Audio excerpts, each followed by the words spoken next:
figured I must have been on the podium. Man, that was brutal. You earned your keep. Oh yeah, I gave it everything I had. Hit the ground really hard on the second lap. Knocked myself silly again. Hit a big pine tree with my head. And, yeah, it took me a minute to get going again, but all in all, it's a good day. Thank you. Thanks, man. How was it? It was pretty good. Yeah. This reminds me of home. Reminds me of Jersey, so I always ride good here.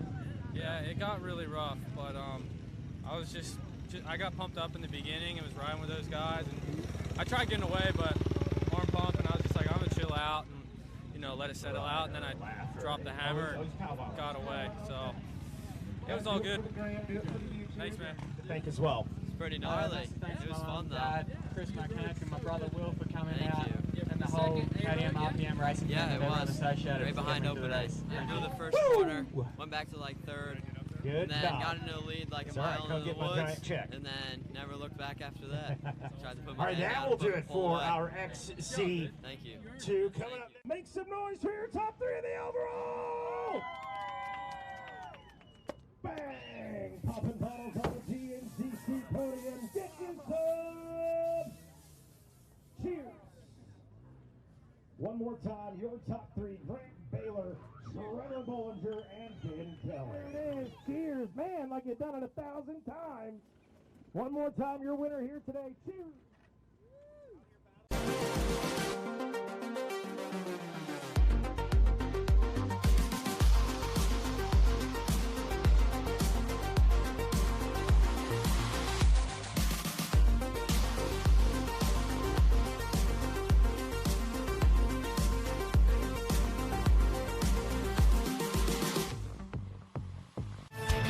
Are you ready to go? GNCC Racing!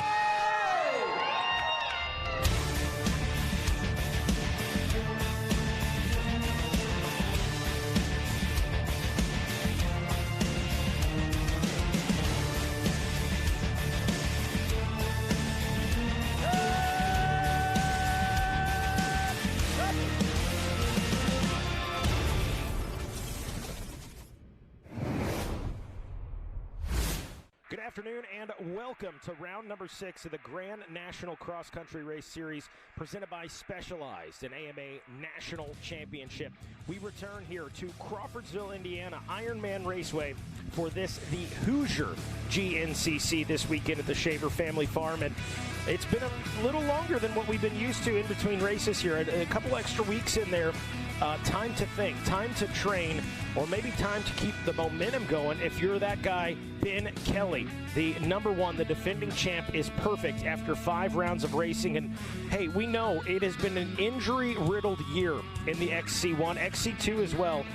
But nonetheless, you got to ask, who's going to be that rider who steps up, challenges Ben Kelly? Is today the day we see somebody else at the center of the box, or does Ben Kelly keep it rolling? Jordan Ashburn sitting second in points. He's coming off not his best race of the season, a 6th place finish. Look to see him make his way back to the box.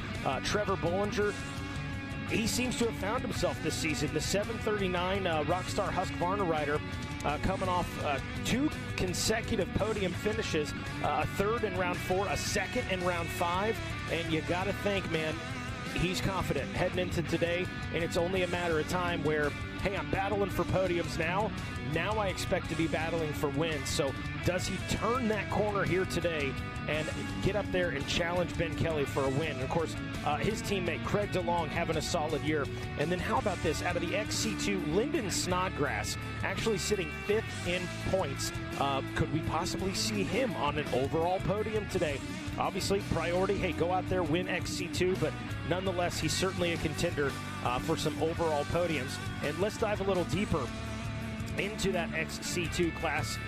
Ryder Lafferty coming off the win in round number 5. Great race for him. As a matter of fact, I think that might have been his first win, or at least first win in a while on the Gas ride for Ryder Lafferty. So he's got to be feeling good about today. The man we just mentioned, that 178 Monster Energy Kawasaki rider, Lyndon Snodgrass, and of course Mike Witkowski, the 282. You look on the TV screen, hey, he's from Travelers Rest, South Carolina, but hey, Mike Witkowski, originally a Hoosier himself. Is that going to pay a little good luck for him today as he returns back to the childhood home area, if you will. Is that going to serve him well today? Ben Nelko sitting fourth in points, and of course Thorne Devlin coming off, set fourth in the finish last round, and Thorne Devlin rounded out that top 5. So without a doubt, some heavy hitters in a stacked XC2 class. And of course we look at our FMF XC3, the 125 Pro-Am class. Brody Johnson coming off the win out of Landrum, South Carolina, aboard that Husqvarna ride. Zach Hayes, a rider of consistency, finished in the number 2 spot. And the 747 Hunter Neuwirth, who's got some podiums under his belt this year. Matter of fact, he sits 3rd in the points standings, but has not been able to seal the deal on that win yet this season. Is today the day? I know he's been up here in Indiana training. We'll see if that pays off for him here in the XC3 here today. But definitely some good racing in store for us here at the Hoosier GNCC. And hey, you've heard from me. You know what to expect out of the riders today. Let's see what we can expect out of this Hoosier GNCC racetrack. So we'll throw it down to Jared Bolton with the Yamaha track description. Thanks, guys. We're here at Ironman Raceway for the not Ironman Hoosier GNCC. This is a really unique event. The fields are all planted, so that requires us to reroute the course quite a bit differently than what we do for the traditional Ironman GNCC. But at the same time, you're riding a lot of familiar trail. There's a lot of the traditional stuff that we're used to riding here at the Ironman, a little bit on the faster side, but since we're not using those field sections, we actually choked it down a little bit, put a lot more turns out there, ran these sections of trail closer together. There's not those big fields to break them up. Really made this have a totally different feel than what we're used to whenever we're here for the Ironman. A little bit shorter than what we're used to, of course. Naturally, that's going to happen with those fields taken out, but as a whole, this is an awesome facility. Going to be a little bit muddy to kick off the weekend, but it's going to get better and better as the weekend wears on. Everybody loves the Ironman. That comes with good reason. Great trail, great racing. Can't wait to see how it all pans out. Back to you guys. Well, thanks a lot, Mr. Jared Bolton, with the Yamaha track description. Looks like we've got a good one set in store for us here today. The sun is shining in Crawfordsville, Indiana. Finally, it's going to be a barn burner today. Stick around. We'll get a word from our sponsors, and when we come back, we'll be down on the starting line with those 10-second calls.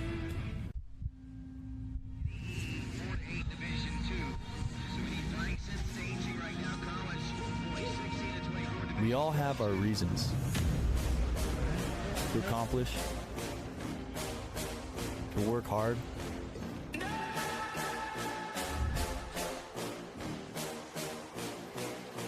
We share a common goal, to be the best.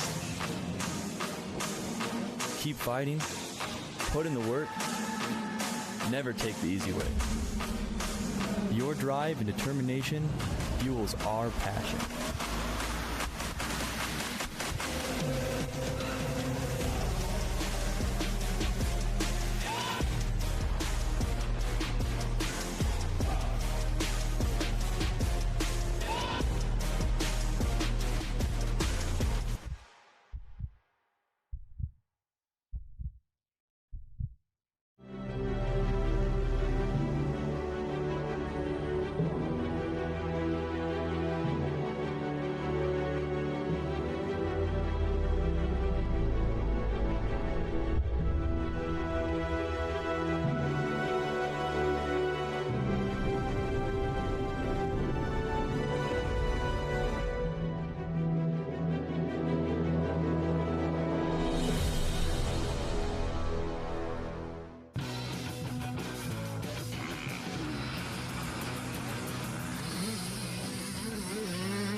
This Racer TV broadcast is brought to you by Specialized. Specialized Turbo e-bikes. It's you, only faster.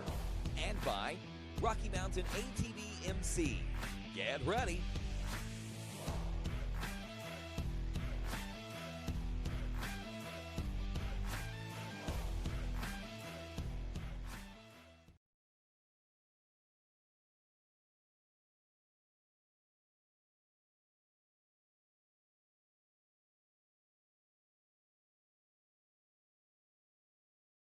Hoosier Racing Tires, tires built for champions, and Michelin Motorcycle and EMTB GNCC tires. Thanks as well to Method Race Wheels, lighter, stronger, faster, to Wiseco Performance Products, one name, one solution. All balls, bearings, and components, hard parts done the right way. HBD Moto Graphics, we have you covered. And Arma Sport, fuel for the body. We also say thanks to our associate sponsors, great companies like Factory Connection Suspension, Cometa Gaskets, Thor Apparel, Alpine Stars, Moose Utility, Twin Air, Fox Racing Shocks, 100% Goggles, Stacyc Stability Cycles, Coppersmith Racing, DeRisi Racing, Recluse Clutches, Brown's RV Superstore, Midstate Chevrolet, Westfield Power Sports, and Moto Tees, the official event souvenir supplier of GNCC Racing. We also thank our media partners, RacerTV.com, MAVTV, EnduroChannel.com, and RacerX Illustrated, as well as advocacy partners like the American Motorcyclists Association, the AMA, VetTix for giving to those who gave, the Kurt Caselli Foundation, On Track Schools for providing educational alternatives for the GNCC Racing youth, and to Team Faith, our church provider for GNCC Racing. Don't forget chapel services every Saturday night at 7 o'clock with our GNCC pastor, Chuck LeMaster. And now, the Riders Meeting. The start. GNCC is a dead engine start. When the blue flag is given, all engines must shut down. This blue flag will also signal 30 seconds before the start of the race. Watch the official starter, Rick Towery, near turn 1, and when he puts his left arm straight out, that will signal 10 seconds before the start. At this point, all mechanics must step behind the riders. The green flag signaling the start of the race will be thrown anywhere between 8 to 10 seconds following the 10-second call. Do not start your engine before the green flag is thrown. Pro riders who start their machine after the official starter fully extends his arm to signal the 10-second mark will be held at the finish line at the end of the first lap from 15 to 30 seconds. This procedure will be followed for each row. Rows will start approximately 1 minute apart unless the official indicates otherwise. AMA rules prohibit the use of helmet cameras. If you have one, now is the time to remove it. Scoring. Transponder scoring is the official scoring system for GNCC Racing. When you arrive at the scoring zone at the finish line, you must stop. The official may wipe your helmet first if it is muddy, but wait until he releases you to go. The finish of the race is at the finish line, not at the scoring zone. Do not race into the scoring zone. The area between the finish line and the scoring zone is a no passing zone. Checkpoints. There will be 2 to possibly 3 checkpoints in addition to the main scoring zone. These points will be marked with double-stripe placards. You do not have to stop at the checkpoints, but you cannot pass or race through them. These are no passing zones as well, and you must proceed with caution. Pitting.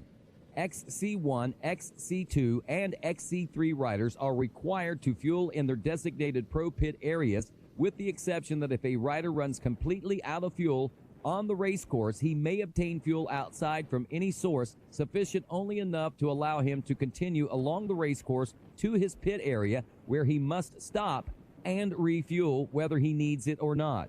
All other riders may pit anywhere along the track with the exception of the scoring zone.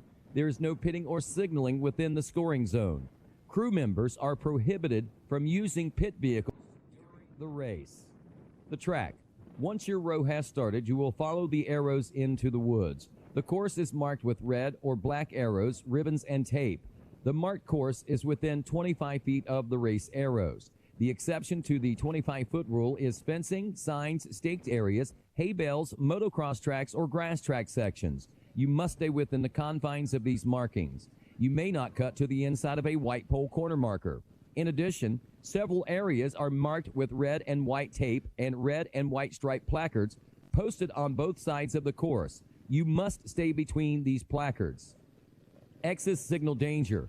Please use caution in these areas as they are difficult sections of the track. A W means wrong way. You've either gotten off course or you're heading off course. Turn around and return to the track where you left it. You must stay on the marked course. If you encounter a bottleneck, you may go more than 25 feet off the course in order to get around the bottleneck only. However, you must re-enter the course as soon as possible, and upon approaching this section the next lap, you must take the original course if the track is clear. If you leave the course for any reason, you must re-enter where you left. If you cut, we do not stop you. We simply take your number down and penalize you. It is no excuse that you are following another rider. You are responsible to follow the course. If you encounter a lapped rider, give him notice you are behind him. Have patience and give the rider time to safely get out of the way. If you are a lapped rider, be courteous and move over when it's safe to do so. If you hear a rider come up fast behind you and yell he's not in your class, be courteous and let him by. This especially applies for pro riders coming up on lapped riders. Lapped amateur riders must quickly allow pro riders to pass when safe to do so. You may even point to the side it is safe to pass you on. The course is marked with mile markers to let you know where you are. If you encounter an injured rider, you do not have to sacrifice your race and tell the first official you see where the injured rider can be found. We will get help on the way. Once the checker flag is thrown, our sweep crew will check the course to make sure all riders and machines are retrieved. Pit crews, if you are missing a rider, please notify the finish line scorer. Riders, if you break down, stay with your machine unless you are injured. Our crew cannot tow out a machine without a rider to steer it. Your race will be 3 hours long. Oh man, I don't know who to toss it to. I'm nervous here. Hey, thank you for that. That was Rodney Tomlin's greatest hits right there. And with that, over to Mr. Ryan Eccles. Thank you, Mikey. Yeah, guys, it's really good out there. If you like riding ruts, you're really going to enjoy it. If you don't like ruts, you're not going to like it that much. So if you ride those outside lines, though, there's not ruts there. It's actually really flowy if you stay on the outsides. Those inside lines, guys, are getting super soft. But you guys will take off from the start here. You have a little section of woods before you guys get out on that moto track. You'll head down that water truck road, and when you get onto the moto track, you're going to come over that big roller, guys. It's a roller. It's not a jump, so please be careful there. You guys are all going to be together on the start, and you're trying to make passes, so just remember it's a roller and don't jump over that. You guys will head up to the finish line. You guys will bypass the finish first lap through. You'll make your way around the rest of the moto track. Up around the two-way, you guys will bypass the pro pits that first time. You'll go out to the little piece of grass track there to the 1 mile mark by the cell tower. A little piece of woods there, back out into some more track side. When you get to the end of that track side, you guys are going to make a right, so make sure you're paying attention there at the end of that track side. If you notice when you're bicycling, there's a little wider trail goes down through the woods. You're going to make a right, go down through there. That misses that mud section from this morning. It got pretty gnarly by the end of that one. You'll go down there and I'll tie you right back in. You'll head back over to the 2 mile mark. Be careful on that bridge after the two, guys. It comes down on an angle, and there's starting to be a couple good choppy bumps going down through there, and the bridge is slick, so just be careful right there. That'll take you down across the other bridge, back across the two-way, and you'll go across the other bridge over on the other side. A little bit of mud there, guys. You can make it through. If you go wide, you'll make it. A lot of people were going inside, and I seen they were making it through without too many issues, which takes you up over by the 3 mile mark. You'll come back down over to the Monster Mile. There's not anything changed, guys. We were going to change it around, but either way, I think you guys are going to go 7 laps, so to add 30 seconds in isn't really going to do much good. So you guys will make your way through that over to the 4. And when you guys get to the 5 mile mark, from the 5 to about the, 5 1/4, it's pretty gnarly right there, guys. It gets pretty soft. It'll harden up a little bit, and then you'll come back into the woods. And there's a bunch of lines in there. You guys will make it through. I watched the morning. There was a couple that got stuck, but, I mean, we all made it through there without any issues if you just pay attention. Now I'll take you across the road, and you'll work your way over to the 6 mile mark, and I'll let Bolton tell you about the rest. Actually, pretty good stuff over there at the 6. A little bit tighter, zigzaggy back and forth along the creek there. Then you're going to drop down and cross the creek. Obviously, you can cut over early. There's a line way, way left. It'll cut across that creek at an angle. Or if you want to go to the shallow line, you go all the way to the right. It's obviously slower. You go all the way to the right and cut across at a different angle. After that, good section out there underneath the bridge through that rocky section. The morning rode it. The quads rode it. You guys shouldn't have any trouble with that. Bring it back around through what we call the Enchanted Forest over to the 7 mile mark. 7 to 8, nothing too bad through there. It's actually probably one of the better sections of the track. 8 mile mark, you pop out and do the big field section out here. It is basically exactly a mile of field. Good, flowy, really fun. Sets you up for the next turns, really good in a lot of places. Good field section. Back into the woods here to the 9-mile mark. Now, after the 9, there's a short little downhill. It's really not even that steep, but it's got one great big braking bump in it. I seriously scared the crap out of myself just now at the end of that sweep lap. You kind of want to like jump off the edge of it, but if you don't jump far enough, you kind of hit right on that braking bump. So be really careful, especially the first time through that. That would bring you down to the bottom here, run along the creek, turn back up the FMF power point, and that'll tie you right back in where you started at. So a little bit shorter track this weekend, but it's really fun. The dirt shaped up to be great. 10.2 miles, great stuff. I hope you guys enjoy it as much as I have today, because it's been awesome. So good luck, be safe, have fun, and pay attention to the arrows out there. And don't forget about that little braking bump after the 9-mile mark. Safety first. GNCC racing, like all motorsports, can be dangerous. Racers, now that you have had an opportunity to inspect the course, have heard the race procedures and a description of the course, if you feel that either you or your machine is not prepared, then now is the time for you to withdraw for a complete refund of your entry fee, no questions asked. It is your responsibility to operate your machine in a safe manner, maintaining control at all times. Extreme caution is required when approaching areas with high concentrations of fans. Do not take unnecessary risks that endanger the safety of fans. You will be penalized for reckless racing. Race fans, crew members, and family members, due to the nature of GNCC racing, there is no fence barrier around the race course. It is your responsibility to keep yourself and your children a safe distance from the race course. Never turn your back on oncoming racers. Use extreme caution when crossing the race course. And remember, stay off the track. For the safety of everyone, unauthorized drones are prohibited and may be confiscated. And finally, unauthorized pit vehicles are prohibited and may be confiscated. Absolutely no pit vehicles permitted in the woods or on the racetrack.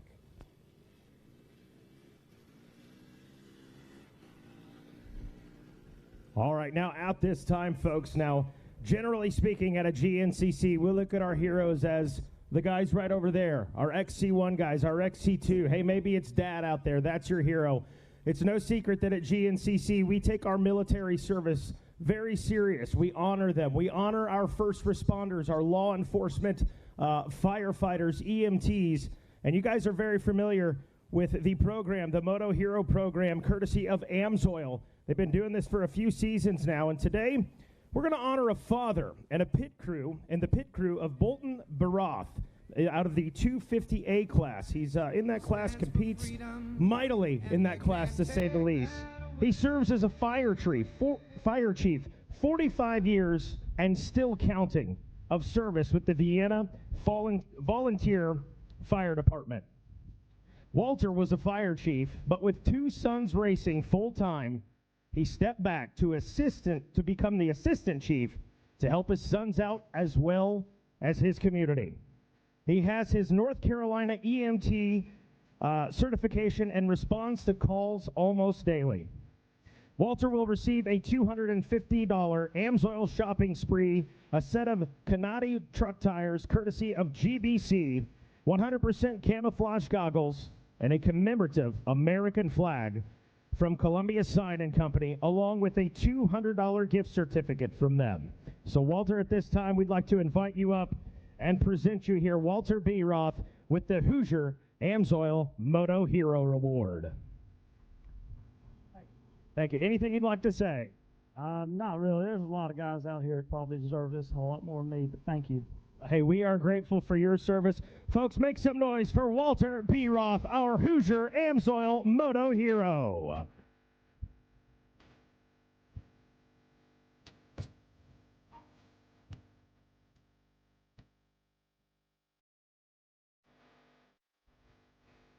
All right, and with that said, congratulations to him on that. We will turn things over for a word of prayer with Mr. Ricky Towery.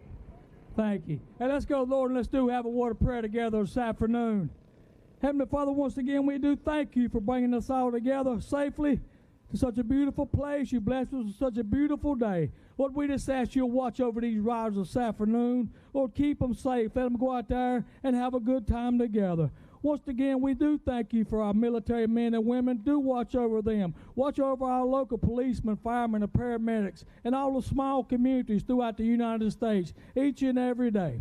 Lord, this is Mother's Day. We thank you for all the moms.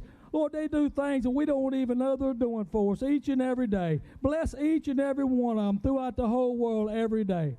Lord, we've been coming to this place for a long time. There have been a lot of good memories made here. We just ask that maybe a few more can be made this afternoon. Thank you for being in control. We just ask that you'll take us all home safely so we can get back together again one day to have some more fun. In Christ's name we pray, amen.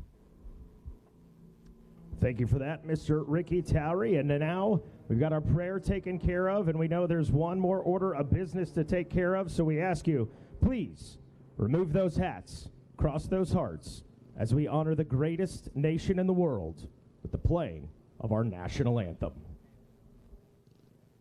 Oh, say, can you see by the dawn's early light what so proudly we hailed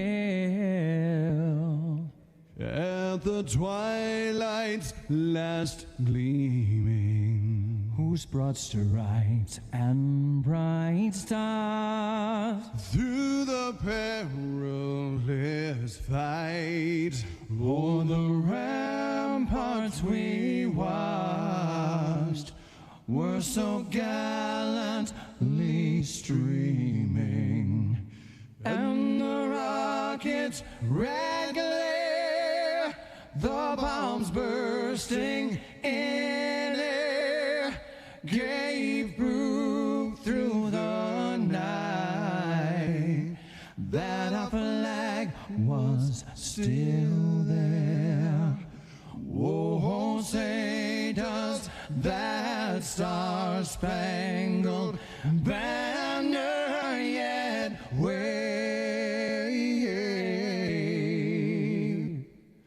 o'er the land of the free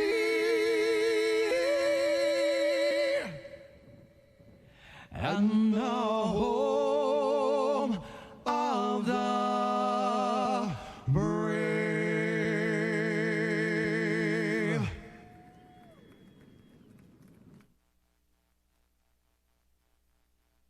All right, all right, all right. We got everything taken care of except for one more thing.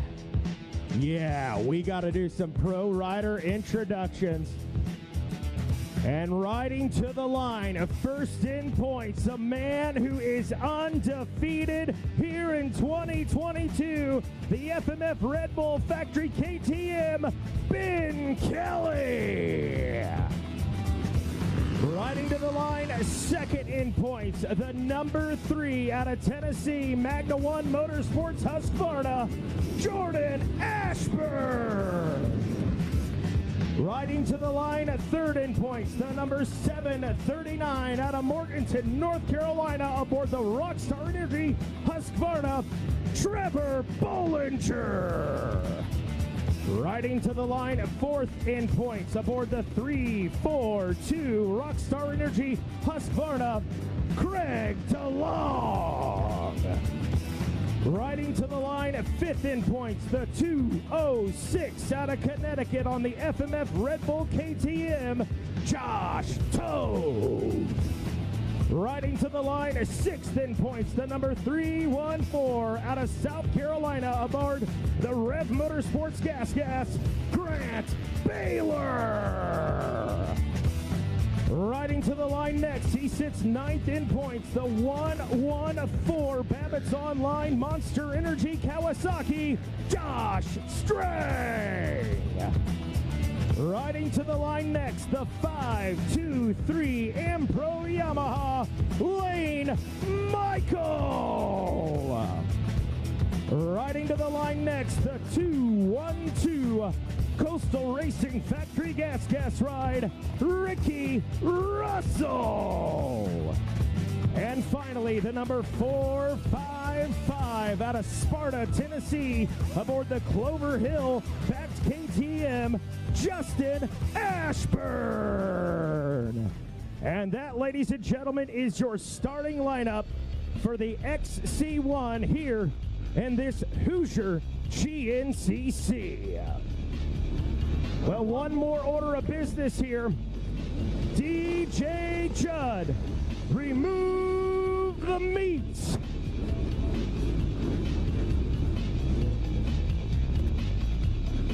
And as our riders get set and ready to roll, we are just about ready to get things underway. As we turn our attention now to turn number 1, where Ricky Towery, our GNCC official and maestro of ceremonies, if you will, is now in control of this thing, and we wait on his cue to drop the flag and go Hoosier GNCC Racing. It's been a little longer break than what we're used to, about 3 weeks in between rounds. Who's been putting in the work?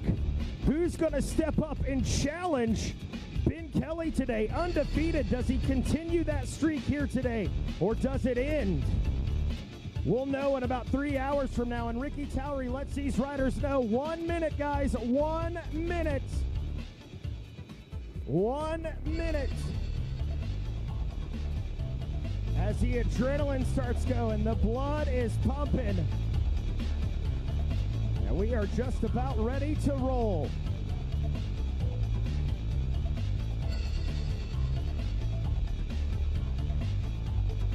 Ricky Towery now looking down at the watch, watching the time. And he lets them know now 30 seconds. Shut them down, shut them down, shut them down. And I got to ask you, Crawfordsville, Indiana, are you ready to go GNCC racing? Oh, that's pretty good, but come on. This is Ironman Raceway, home of the Ironman GNCC and the Hoosier GNCC. Get loud. Are you ready to go GNCC racing? 10 seconds for row number 1, the XC1 Pro.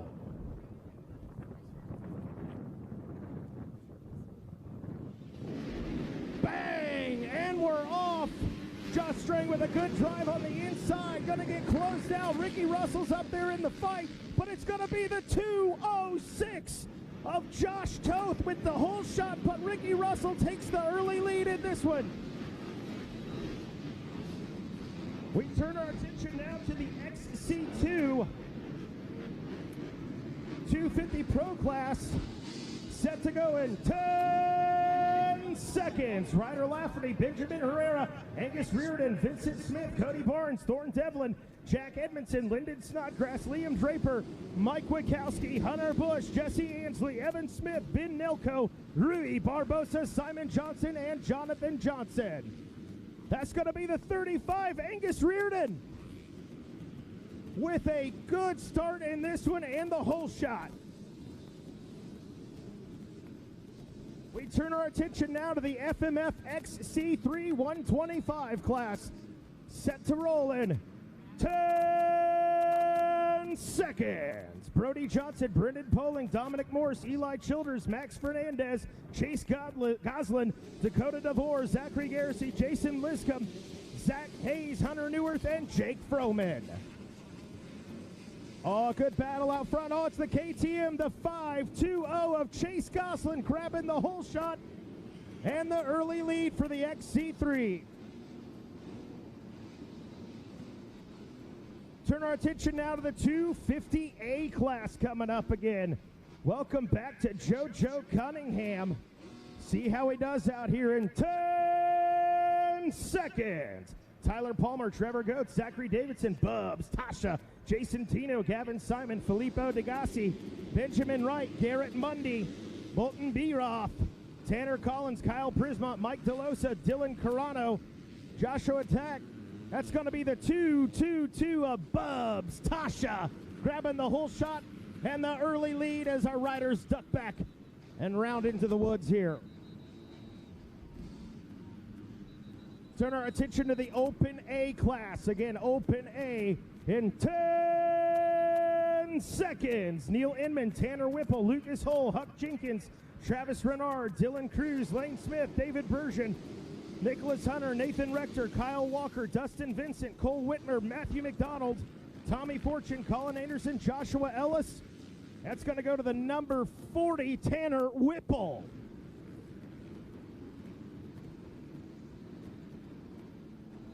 Here we go with four-stroke A lights.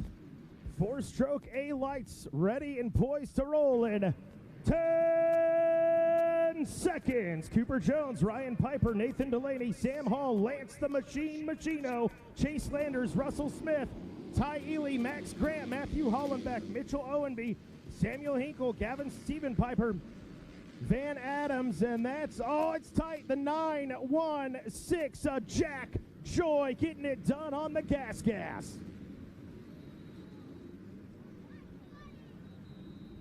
All right, 150A coming up next. 150A in 10 seconds. Caleb Baltimore, Logan Crawford, Toby Cleveland, Daniel Starnes, Brady Weimer, Cameron Madison, Peyton Harden, Jack Walker, and Zach Murphy. Couple of Yamahas out front, the 614. KTM, Cameron Madison trying to get a good drive right there. Oh, look at that side-by-side battle. It's too close to call. Coming up next, Vet A 30+. Ready to roll in 10 seconds. Danny Hoff, Jared Jordan, Mark Carrasco Jr., Michael Funk, Cameron Ismail, Max Freezy, James Bauer, Landon Smith, Shane Obenon, and Matthew Dilly.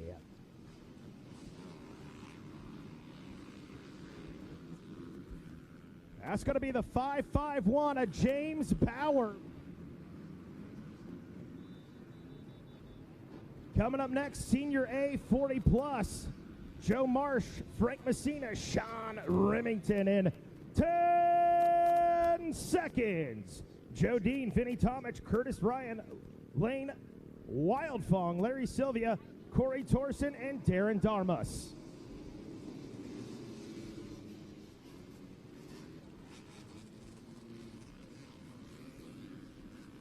Oh, good drive by the 76 Gas. I think that's Larry. No, that might have been Sean Remington. Sean Remington grabbing the holy right there. Junior A 25+ coming up here in 10 seconds. Matt Servin, Justin Leonard, Caleb Haynes, CJ Dollarhide, Aaron Higgins, Brady Myers, Andrew Boggs, and Braden Moore. Oh, the 821 of Brady Myers out in front on the inside. Can he hang on, or is it going to be the 177 KTM? Or the 117? No, Myers hangs on.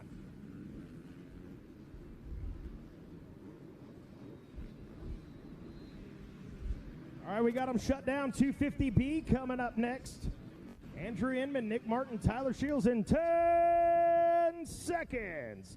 Bancroft, Caleb Hines, Caleb Lane, Ty Atkinson, Arton Shelley, Keegan Faulkner, Connor Trice, Benjamin Gannett, Jaden Wilson, Eddie Kelly, Zeke Deacon, Michael Horwath, Caden Sims, and Robert Delia IV. And it's I think that's the 3-3-1 of Ty Atkinson. Woo! Listen to him roar, baby. Open B coming up next in 10 seconds. Dylan Fleming, Ryan Hymick, Austin Hovatter, Jacob Lancaster, Kyle Wilkie, Jacob Lauder, Dalton Young, John Wood, Aiden White, Kyle Szymanski, Derek Smits, Jacob Maynard, Yoon Dumichel, and Matthew McCormick. That's going to be the 3-3-1 out in front.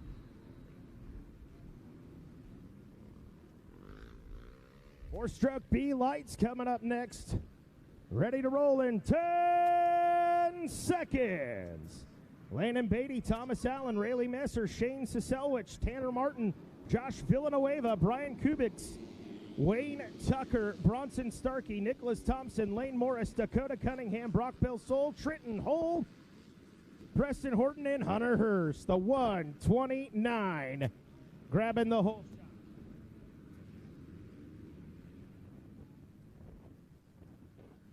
Coming up next, 150B, ready to roll in 10 seconds. Carter Wendland, Ethan Dingle, Robert Wise, Ryan Richards, Randall Zierden, Andrew Seegers, Patrick Callahan, Owen Barnes, Colby Kimbrough, and Braden Cole. Woo! Tight in turn one. A good drive by the number 16 machine.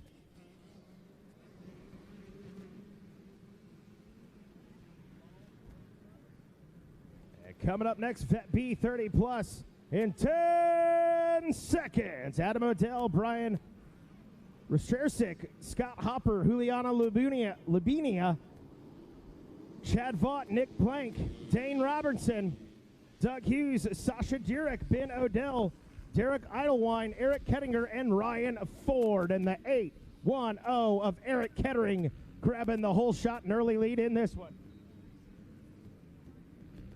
Coming up next, Senior B, 40 plus, set to roll in 10 seconds. Adam Nastic, Cody Hosta, Leon Whitaver, Andy Whitmer, Michael Swartz, David Younglis, and Brent Maynard.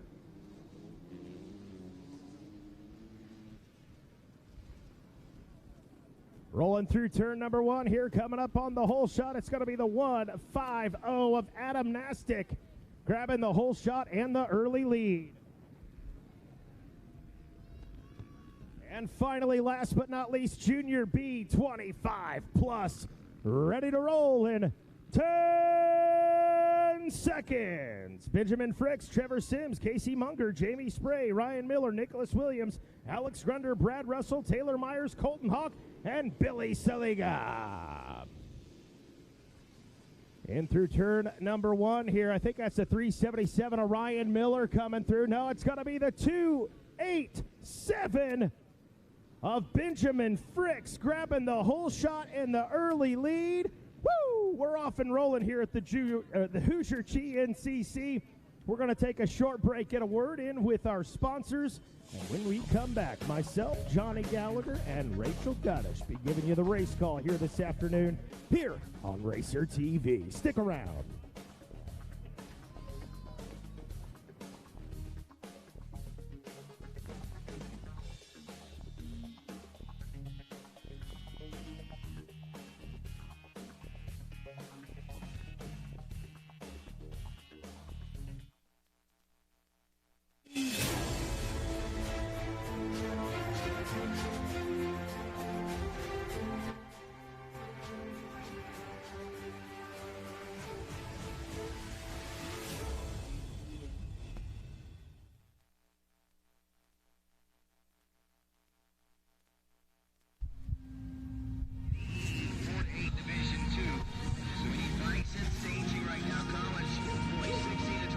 We all have our reasons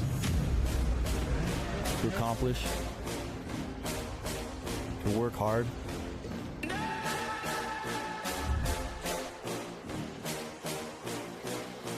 We share a common goal, to be the best. Keep fighting, put in the work, never take the easy way. Your drive and determination fuels our passion.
Born of family values and a homegrown work ethic, Cometic Gaskets seals your machine so you can focus on the finish line. Cometic Gaskets are the competitive standard for racers who demand the very best. Cometic Gaskets are constructed from superior materials designed to perform in the most demanding environment, whether it's championships on the line or a day in the dirt with friends. Professionals and enthusiasts depend on Cometic. Cometic Gaskets, sealing championships since 1989.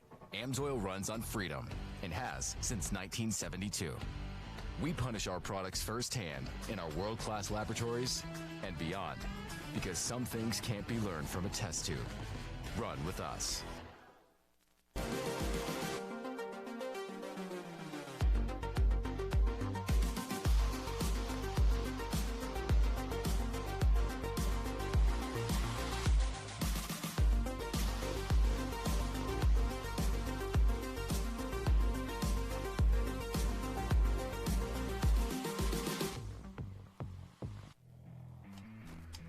Gotcha. This Racer TV broadcast is brought to you by Specialized. Specialized Turbo E-Bikes. It's you, only faster. And by Rocky Mountain ATV MC. Get ready. Well, good afternoon and welcome back to a beautiful Crawfordsville, Indiana for the running of the Hoosier GNCC. It's springtime in Crawfordsville. And Johnny, we're back for another round of GNCC racing down at the 4-mile mark. Yeah, we're here at the Monster Mile at the 4-mile marker, Griff. And, you know, the Hoosier GNCC is quickly becoming a staple on the GNCC series. We first visit here was last year, you know, when we were able to kind of double up and get 2 Ironmans, as many people call it. But this is different. We've got completely different track conditions. We've got a completely different setup as far as the hype coming into the event. We'll get into all of that. But what I can tell you is we've got an absolutely perfect racetrack here today for the Hoosier. What everybody thought, or a lot of people at least thought, was going to be really poor conditions due to all the rain, the saturated ground that's been going on. Man, as you can see here on screen, I mean, you couldn't ask for better dirt. Real quick before we get into our start replays, you know, before last year coming here, I had no idea what a morel mushroom was, and they are all over throughout the woods, and they pick them all over the place here, and they're basically gold in Indiana, and that's from that soil that you're talking about, the moisture that Indiana receives in the springtime, and all it needs is a little sun after that, and they'll pop up overnight. But with that being said, let's get back into our start replays. Starting off with XC1. There we go. Now, a day like today, when the ruts are deep, you want to be out front.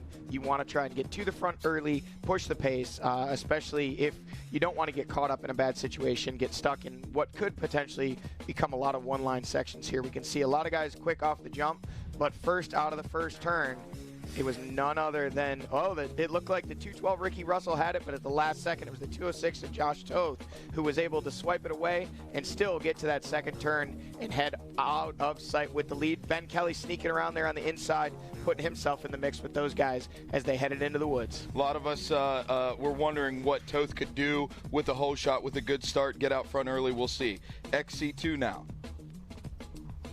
This one always gets wild, these XC2 guys. There's a lot of them, and they're all pushing. We can see from the outside there, we had somebody coming way hard in, looked like it might have been Mason Simmons, but with a pretty clear hole shot. It was the number 35 of Angus Riordan. Keep in mind, we saw him up front pushing the pace early at Camp Coker, so now he's not only up front, he is out front. Liam Draper close there in behind him. Looks like we also had Simon Johnson. There you see the 178, the reversed background points leader of Lyndon Snodgrass. Moving on to our XC3, FMF XC3 class here. Off the line into the first turn, Johnny. And it looks like we had the number 520 of Chase Goslin. Getting an early start, getting out front. There we see the reverse number plates again of the points leader there closely in second. I know Brody Johnson was up there when I saw them on the Moto track. He was up into the second place spot. But, man, it sure is sweet to listen to those FMF 125cc machines in that XC3 class. They just sing a song. And that's it for our Specialized start recap. We're back now. And, again, we're at the 4-mile marker there. The leaders had already long come through, and it looks like now we're out back again at the 4-mile marker. I thought that might have been some XC2 guys, but that was actually a little bit further back in the pack there. Monster Mile gives us an opportunity to see these guys go in both directions. So soon here, we'll see the leaders coming around for lap number 2. Pretty cool. It lets you see a physical representation of the gaps that sometimes we can only talk about with time. Back out here, there is the famous Godzilla uphill jump, and then we're actually running next to that on the downside. Hopping into the Moto track there, and man, the soil could not be any more perfect. Here is the track map for your round 6, the Hoosier GNCC, the Yamaha Racing track map. And, you know, like I said, the course is pretty dynamic this weekend. It's got a lot of different facets to it. It's shaped up great for today's race to the point where they actually went out and machioed the field sections. I saw that this morning. Give absolutely perfect dirt. That has never been done to my knowledge before, but when you have perfect dirt, you want to work it the best you can. They're getting warmed up for the Ironman ATV Motocross the next week. But looking at the track, Johnny, from a racer's perspective, we're in the heartland, the farmland of America, and hold on real quick. We got leaders on screen, and to no surprise, the number 1. Exactly. It may be a long day for the rest of the XC1 pack out there. Ben Kelly out front early, and he's got a shadow, and that looks like Toth there behind him. Yep, and that's not the first time that we've seen these guys 1 and 2.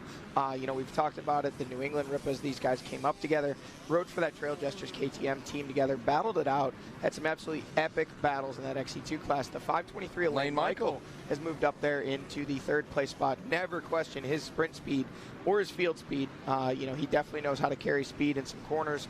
But going back to Ben Kelly, obviously he's out front here. We've talked already about the fact, heard Mikey hyping him up when he was calling him to line. For those of you that were tuned in and watching the Pro Rider introductions, you know, perfect on the season so far through 5 rounds.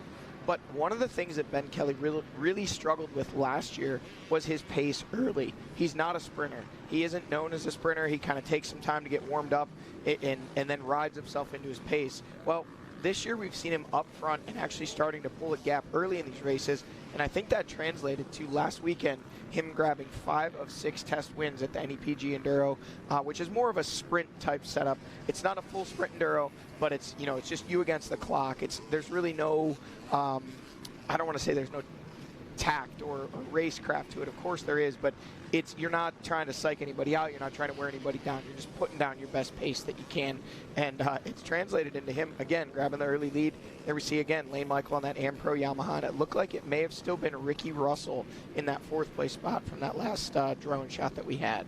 You know, keeping a conversation on Ben Kelly right now. I mean, you look at the rider we see today, and he's only he's a shadow of what he used to be, and we're talking about Ben Kelly as if he's a veteran, but really we're looking at 3 years in this XC1 class, and believe it or not, he definitely was still learning last year and developing himself as the best rider in the XC1 class, and he continues to learn today.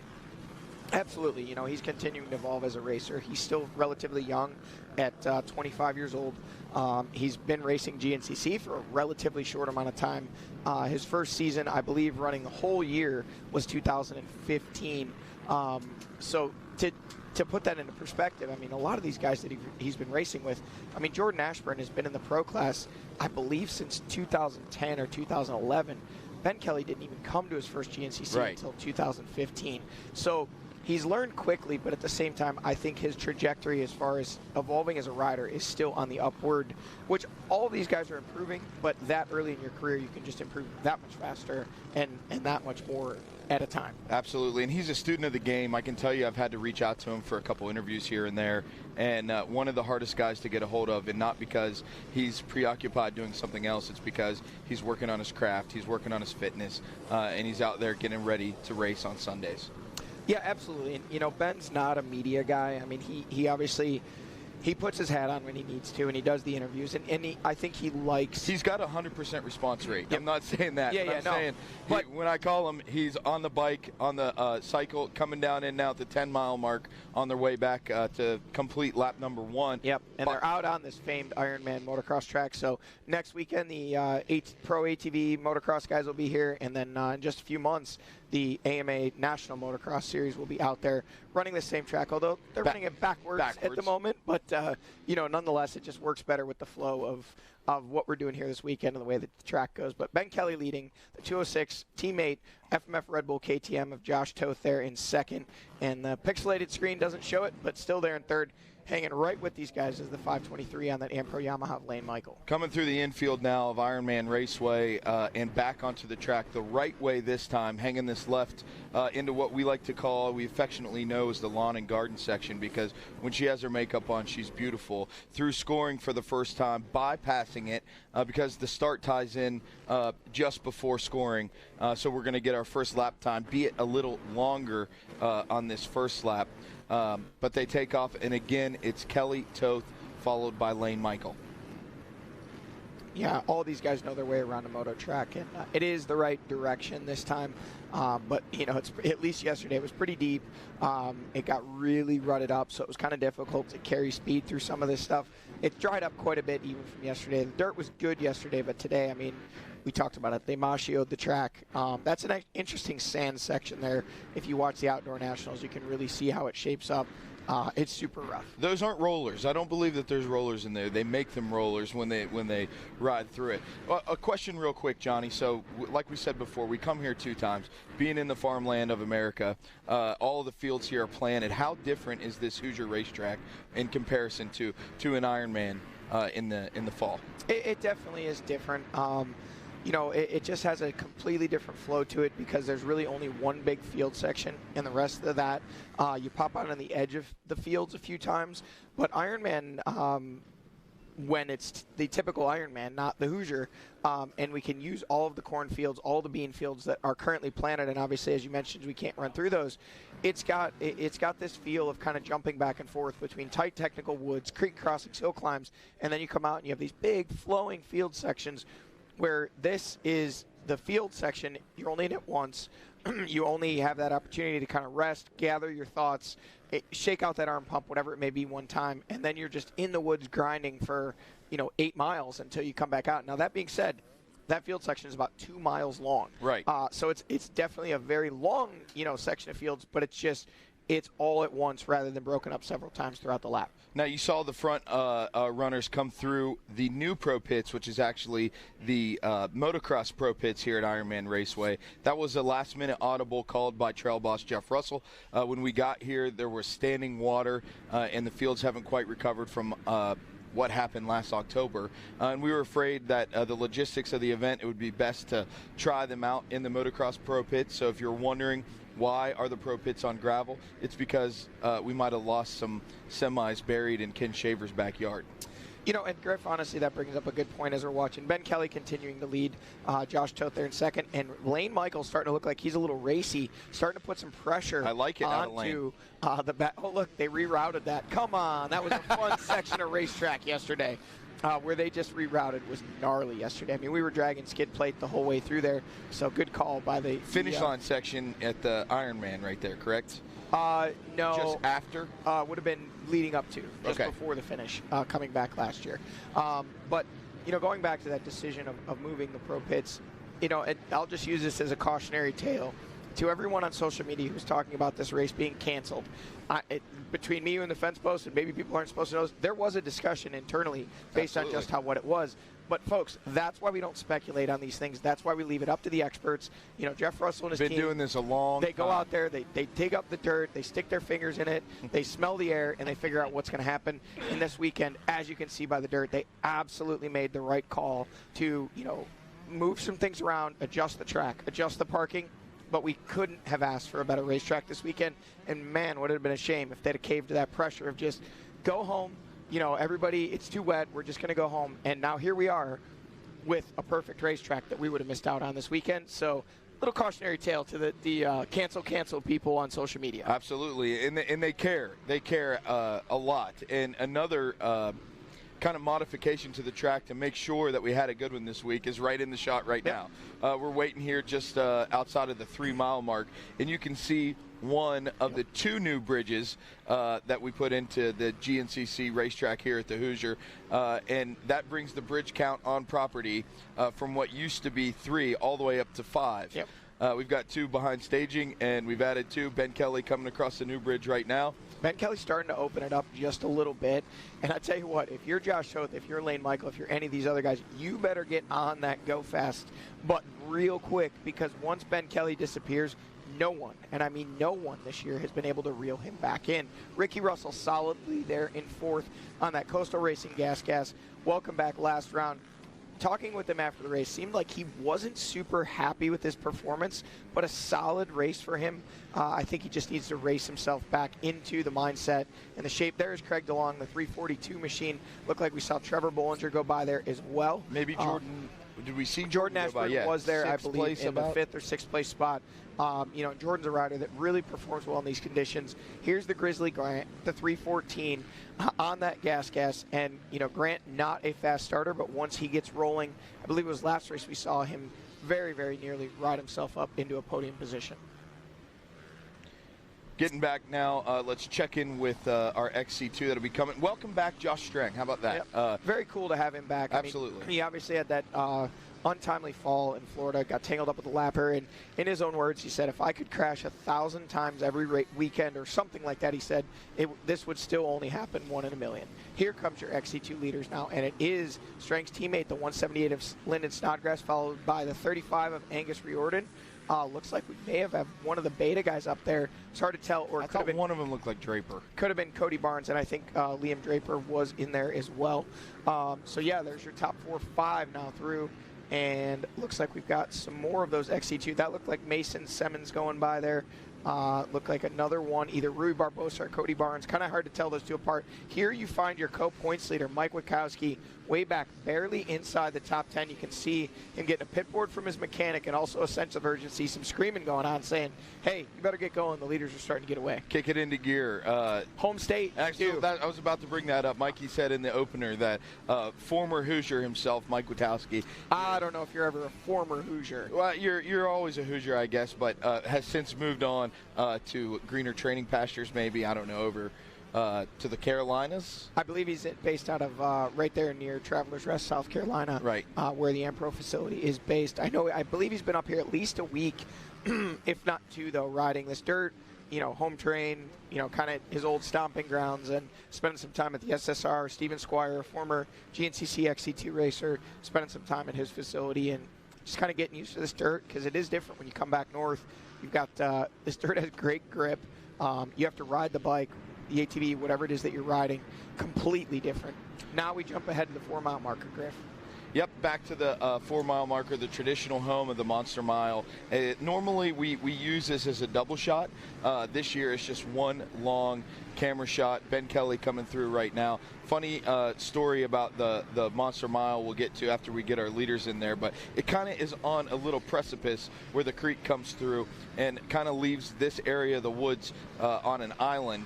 And back in October, that little creek that they crossed from time to time was a raging torrent. Ben Kelly now out of the shot, and Josh Toth following just behind him as they leave this Monster Mile shot. Lane Michael still hanging on in that 3rd place position. But the creek was so high that we had to leave our scaffolding, Racer TV scaffolding here at the Monster Mile, and it was there for 6 months, and it was in the right place when we came back. Ricky Russell now coming through in that number 4 position. That was Jordan Ashburn after him, and then Trevor Bollinger there right behind him. Easiest way to tell Bollinger and DeLong apart, folks, is Bollinger wears that. There you can see DeLong with the hip hydration, the waist pack, and Trevor Bollinger wears the conventional Camelback. Other than that, their bikes look almost identical. They always wear the same gear because they obviously ride for the same team. Right. Again, there is Grant Baylor. You know, when you mentioned those creeks, with the 2 additional bridges this year, Griff, I think it's really just planning ahead for should we ever get conditions like that again. Yes. And that was, I think a lot of people were concerned about the creeks with the rain that we'd had. They were high, but they were passable. And we only actually had to cross it once because of all the new bridges. The 114, the freight train of Josh Strang, again, welcome back to GNCC Racing. It's been a staple in this series for so long. It's just good to have him back out there and doing battle. His teammate just behind him, the 178 Speaking of battles, Lyndon Snodgrass, has a little bit of pressure from behind. 35 of Angus Riordan, we already mentioned it, was very strong early at the Camp Coker and looks like he's wanting to get out front here today. He's a youngster. He's got a lot of spunk, a lot of energy. And, man, Liam Draper, this is the best that he has looked so far in 2022. I know he's been, if you follow him on social media, very visibly and noticeably frustrated with his finishes and his performance thus far in 2022.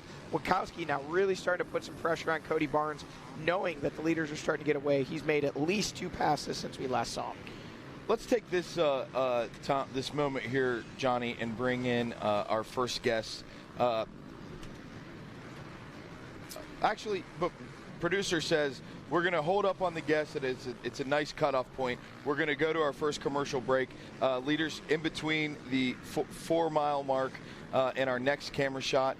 And we'll see when we get back. And when we come back, we're going to have a lineup of very special guests. So hang tight. We'll be back soon.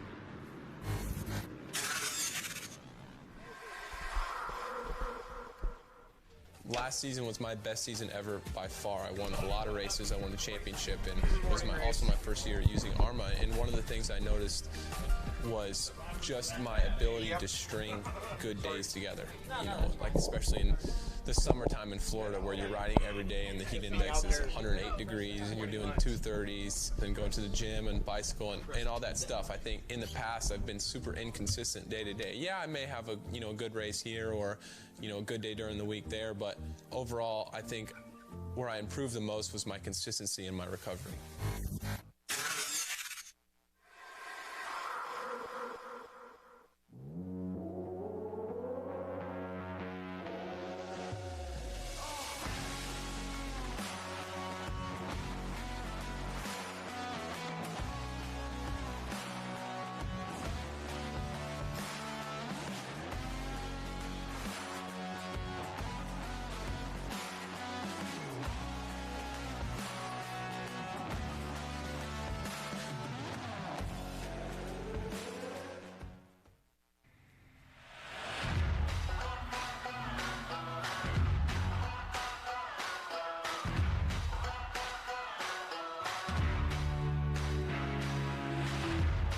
Canati Tires, a division of Greenball Corp, has been in the tire business for over 44 years.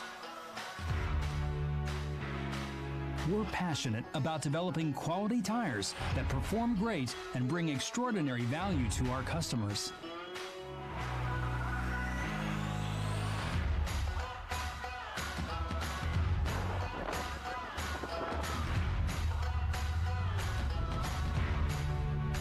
Whether you're looking for a tire that can handle your off-road adventures, need a reliable tire to take you from job site to job site, or simply want a tire with a beefier look that won't break the bank, then check out Canati Tires.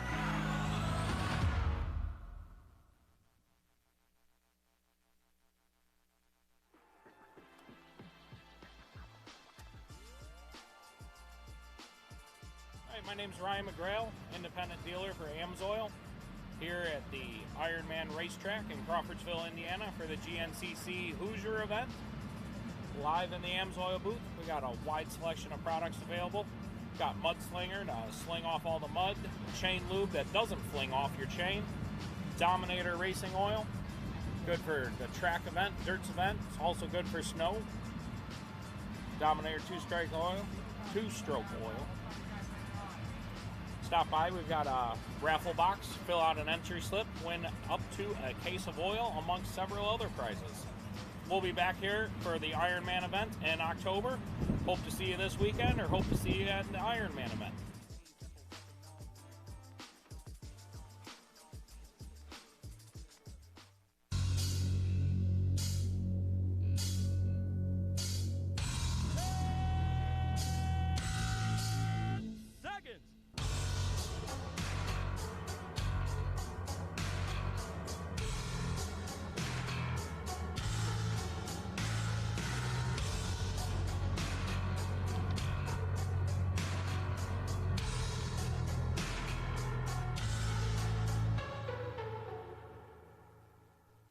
Ricky Russell, we're here at round 6, GNCC, Indiana.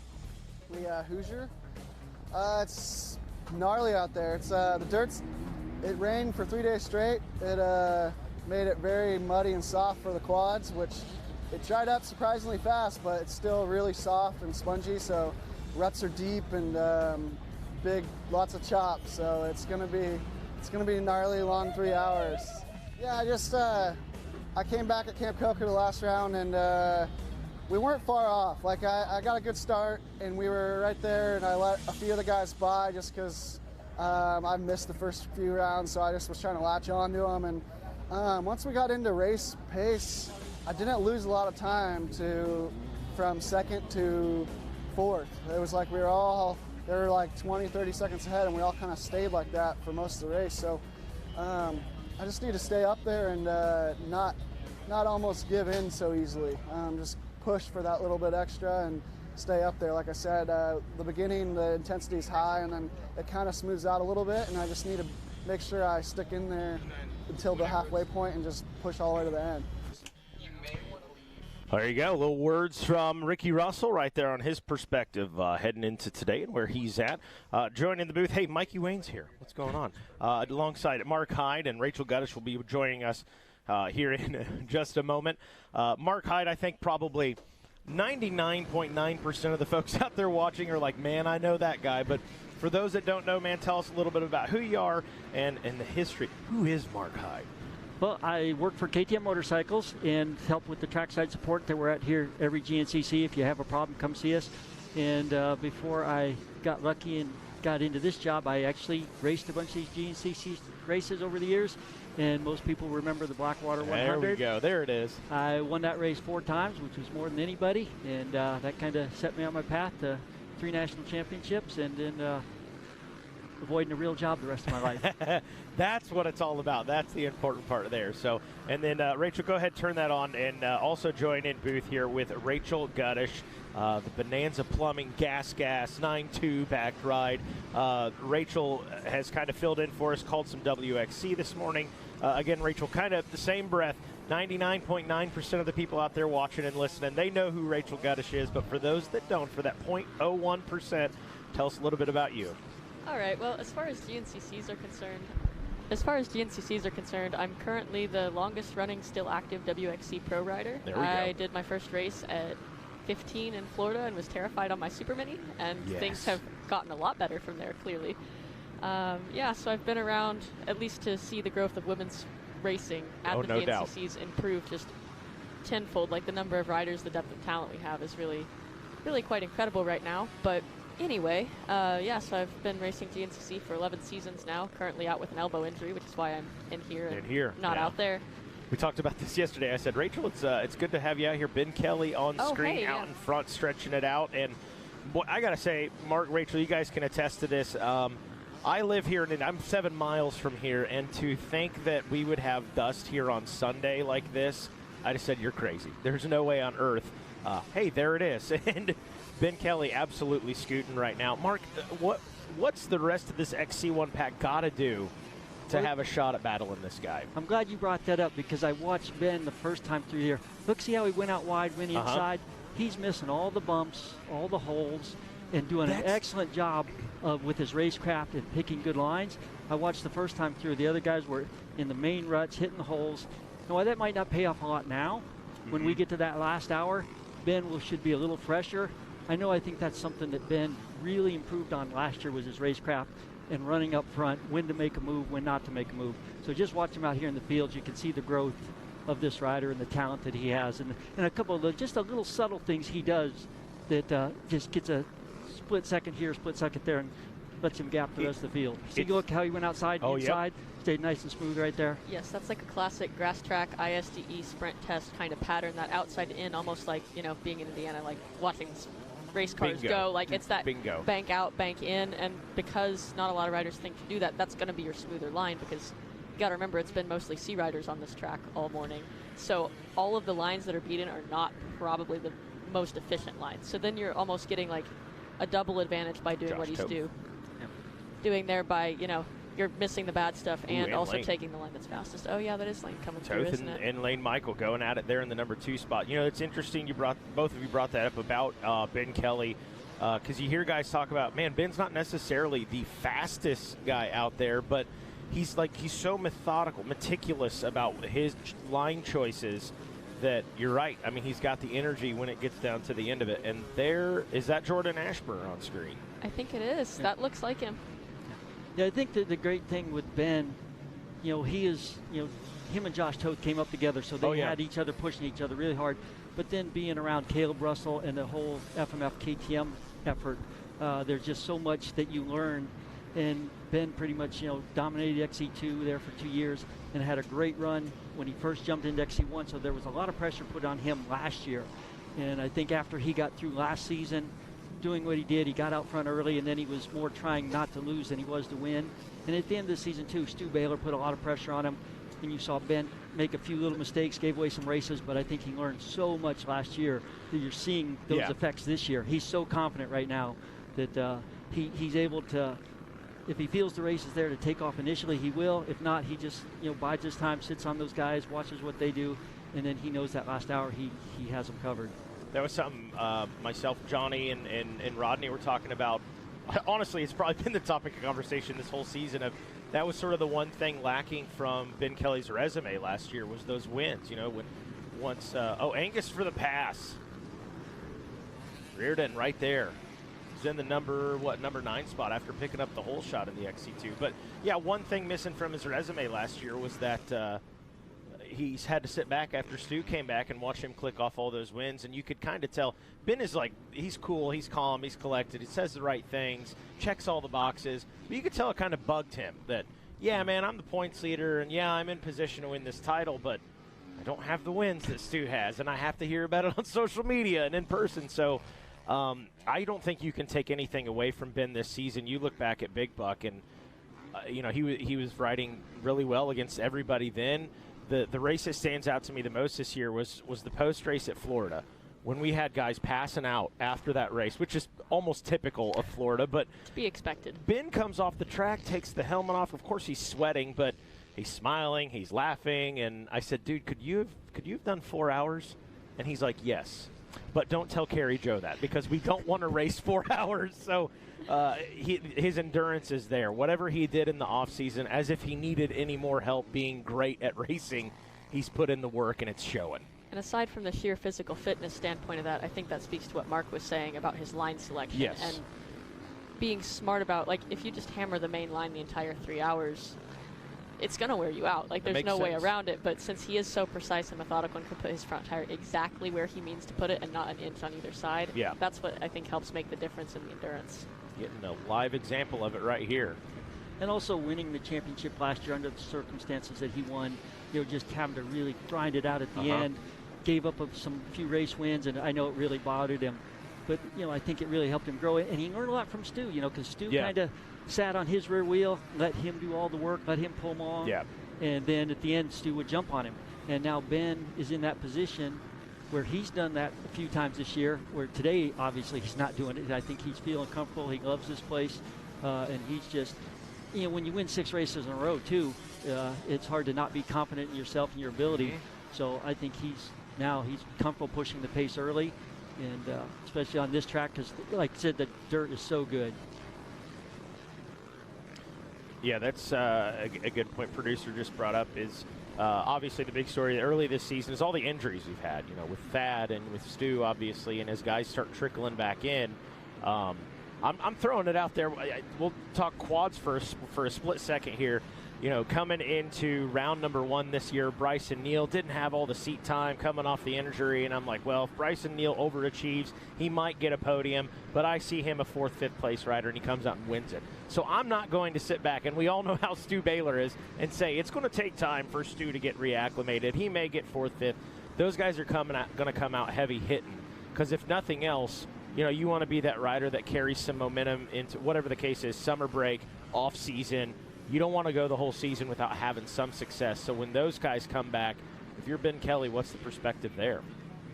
I don't think things are going to change. Yeah. Ben has just elevated his game this year, and you watch him ride and you look at the times that he's winged by. Boy, I think these guys are in trouble. In fact, last week at the National Enduro, he won that, which he hadn't been doing in the past.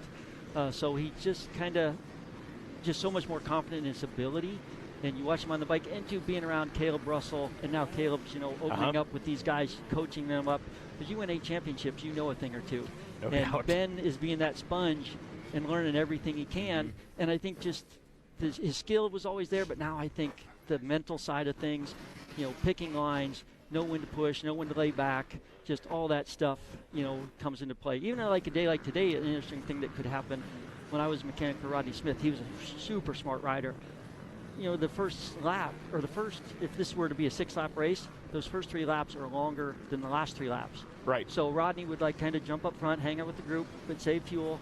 So some guys might have to pit early today because of that longer first lap, so to speak. Okay. So, something like that could come into play today. And Ben, being the guy he is, he could maybe just kind of put it on cruise control for a little while here, save some fuel, and only do 1 fuel stop today. So Makes things sense. like that you learn along the way too. So.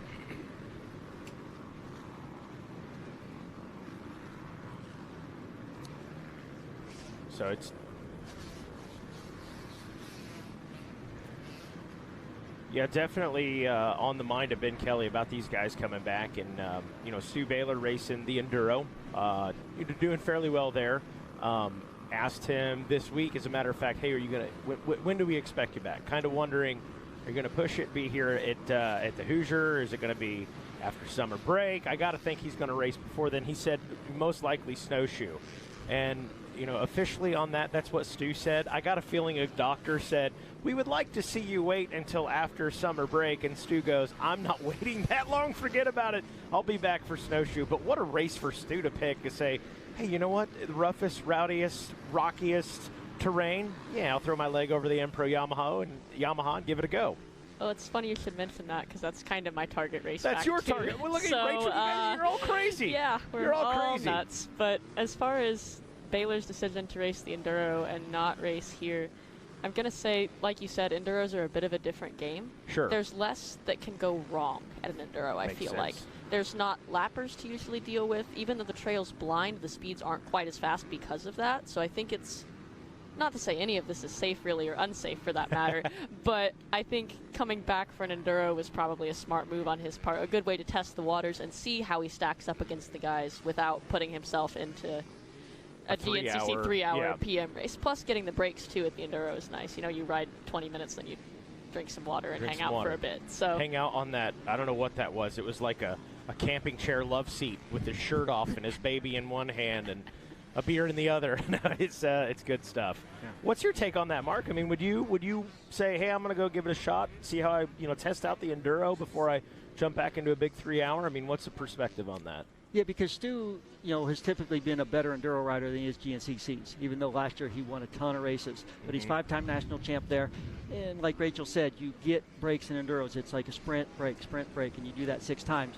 So that was definitely a smart move on Stu's part, and he was impressive. I know the first section last week, he kind of took it easy because, first race back, he wasn't sure how he's pushed. But then the middle sections, he pushed pretty good. His scores were right there. It was an impressive ride. And then the last 2 sections, you could see the fatigue had set in. He wasn't up to that speed. So that'll help him, get some confidence and everything. And as far as Ben racing against Stu and Thad and all those guys, Ben wants him here.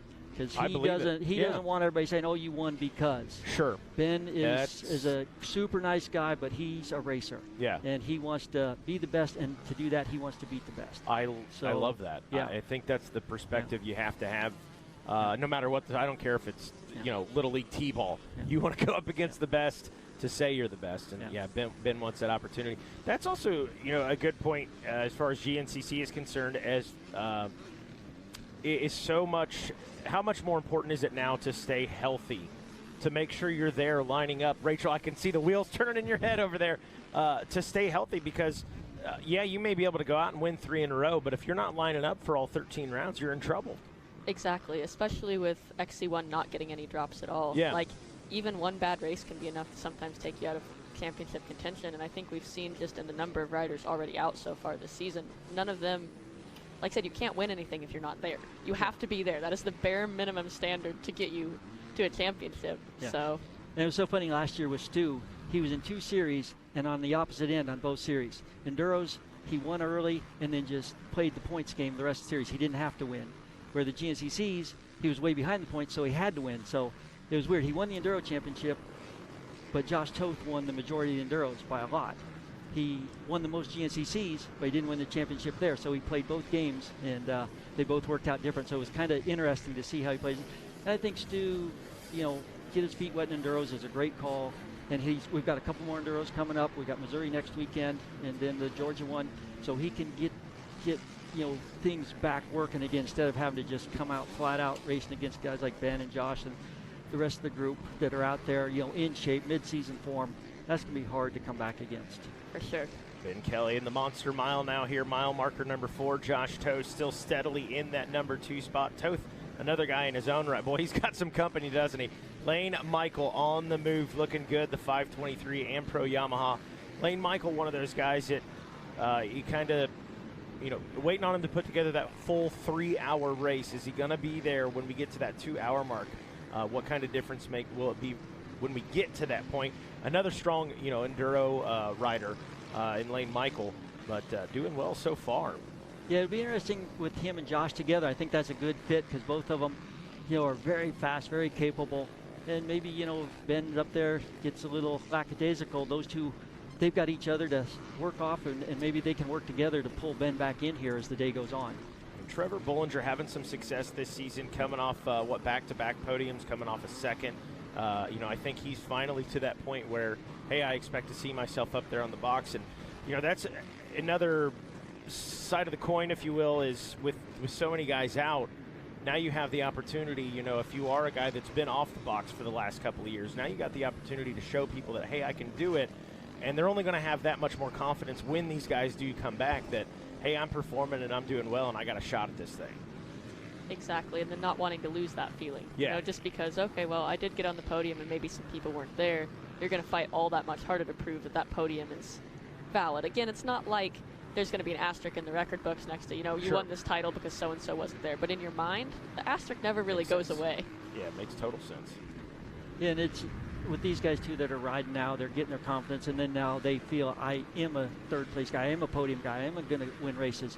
So that, the mindset when you're racing is huge. If you get beat by Ben Kelly every week, you just feel like you're going to get beat. You go back to the year Bubba Stewart was winning the Outdoor National Championship, winning, just going away, and then he blew his knee out. The next set of motos, everybody else's lap time went up 1 to 2 seconds because they said, I got a chance to win. Yeah. So it's amazing the mental side of things that you see happen out there on the racetrack. It's almost like resetting the deck, and we're right there in round number 1 again where we're all tied for the points lead. There goes Josh Strang. Welcome back, Josh Strang, by the way.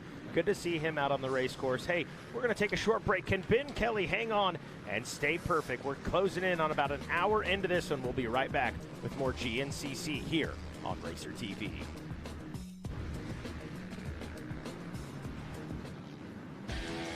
USMCA has been connecting riders to certified coaches since 2016.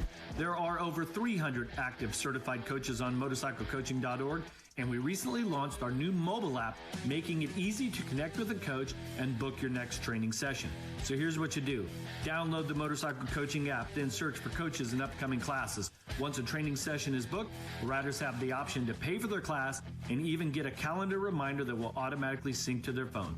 Get connected today. Even when you're the best, you never stop striving to be better. With over 40 years of experience in motorcycle sales and service, we know racing. Our inventory of Yamaha motorcycles, sport bikes, dirt bikes, ATVs, and side-by-sides is extensive and constantly changing. Stop by LoJack Cycle Sales today in Tarentum, Pennsylvania, and visit our online inventory at www.lojacks.com. Yamaha YZs. It's why we ride. How would you like to go to a school where we take into consideration how students learn best? Well, we do that because we find if we can build the curriculum around the things you are interested in, you're going to do a better job. The mission at On Track School is that educational success is possible while chasing your dreams. Not only will our staff help students to achieve success, they will cheer you on to the finish line. We encourage you to check out On Track School at ontrackschool.com, where we can help you chase your dreams and still get a quality education. OnTrackSchool.com. Check it out. Brown's RV Superstore is family owned and operated and stake their reputation on offering you the finest RVs available in their McBee, South Carolina RV dealership. Brown's RV Superstore carries motorhomes, fifth wheels, travel trailers, and toy haulers, and keep a huge inventory of new and used RVs in stock for you to choose from. They offer top dollar for your RV trade-in and help you get the RV financing you need. As a part of the GNCC family, Brown's RV Superstore, in partnership with Vengeance Toy Haulers, offers sponsorship packages for every level of racer with discounts and continued savings on your new toy hauler. Brown's RV Superstore has dedicated themselves to complete customer satisfaction, specializing in providing a positive start to your RV adventure. They look forward to customers coming back to share their tales from the road. Call Brown's RV Superstore today at 877-805-3658 or visit their website at brownsrvsuperstore.com, where family fun begins.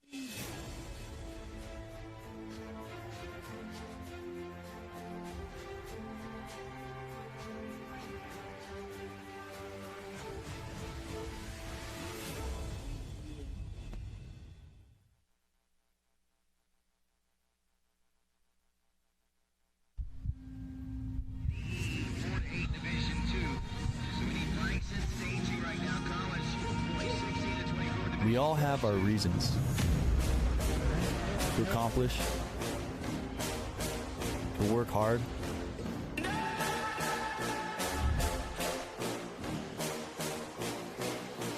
We share a common goal, to be the best.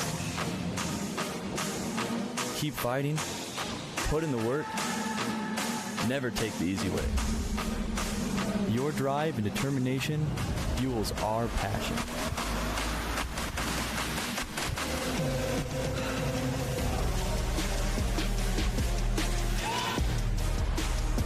Is U-Haul the one that's got the most wins in the year? I think he lost 2.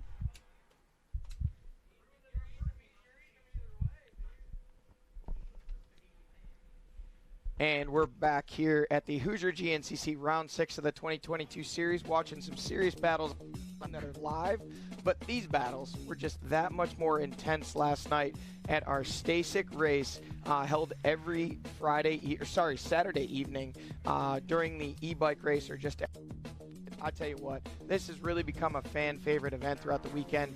Stacyc, KTM, so many companies stepping up to make this happen. And joined here in the booth with Mark and Rachel. Don't know if you guys have ever had the opportunity to attend a Stacyc race, but these little guys, apparently nobody told them that there isn't $1 million contract on the line, because the way they lay it out there, you can see the fans really get into it. And, really, honestly, when we say we have a race for everyone here at GNCC, this really just emphasizes that. So many of these youngsters come out, they get all thrilled, they break it up into age groups. Griff Cotter and DJ Judd get really involved on the announcing. They really make these kids feel like they are, in fact, out there racing for a world championship. We've even got now the Stacyc and KTM bibs that they've come through with to just really get these kids involved. And you could just tell by, everybody gets a medal. You get out there and you give it your best. And I think this is really making future GNCC racers, no question about it. Yeah, it is an absolute blast. As a company, we love being a part of this. Just because John Hines, president of our company, his big thing is to get people riding and give back to the sport. And just seeing those little kids, it just reminds me when I was a kid, riding for the first time, your first race, whatever. It's just so much fun, and the Stacycs make it so easy for them to learn to ride and be a part of the weekend. That they can be like Caleb Russell or all their heroes, Ben Kelly, the rest of the gang, Thad Duvall. So it's really cool to see that growing the sport. And you bring that up. It's there was actually a conversation this morning. I was standing outside my trailer with Caleb Russell and Trevor Russell, who's a big part of the GNCC infrastructure here. And he actually just, out of the blue, just said, one of the coolest things I think about being here at the GNCCs, he said there's kids out playing in the dirt on their bicycles. And he said it's this family environment where you have, 6 and 7 and 8-year-old kids that are out in groups playing, making dirt bike tracks for their toy dirt bikes, making bicycle jumps. They're not on their iPads and iPhones. Now, don't get us wrong. We love the digital age. Those of you at home watching us on Racer TV, watching us on your phone, watching us on your iPad, of course, we love the fact that you can experience so much more virtually, but sometimes it's good to get that dirt under your fingernails, and that's what GNCC really brings to the table, is this family-friendly atmosphere, and again, kids of all ages being able to participate, adults participating. We've got racing everything from little battery-powered, essentially striders, all the way up to 450cc dirt bikes and everything in between. We jump out here to the open field section, and this is round about the 8-mile marker. and we're waiting and watching. I think that may have actually been our leader, Ben Kelly. So we missed him with the drone there, but that was Ben Kelly going by there on screen. There is Josh Toth, the 206, and now we're turning. So there's Toth there. That's your second place rider that you're seeing on screen, trying to track down his teammate. Mark, when we went away, you know, we were talking about Ben Kelly and how he's been kind of putting this together piece by piece. Josh Toth is another rider that has kind of been in a bit of a, we'll call it a lull in his career the last couple of years, but he's really been coming on strong. And you have to wonder, with him coming up with Ben Kelly, how much of him seeing all the success that Ben is having and kind of blazing his own path. I mean, he was the first of these New Englanders. He won that XC2 title in 2016, and then Ben came and took it from him in 2017 and backed it up in 2018. But, you know, there's got to be, as much as they're friends, we talk about how they are, you know there's got to be a little bit of rivalry between these two. Oh, absolutely. And I think, unfortunately for Josh, he's been bitten a little bit by the injury bug over the years. Just as he comes back, you know, something nicks him and he drops back down and he has to work his way back up. And there's just no substitute for seat time.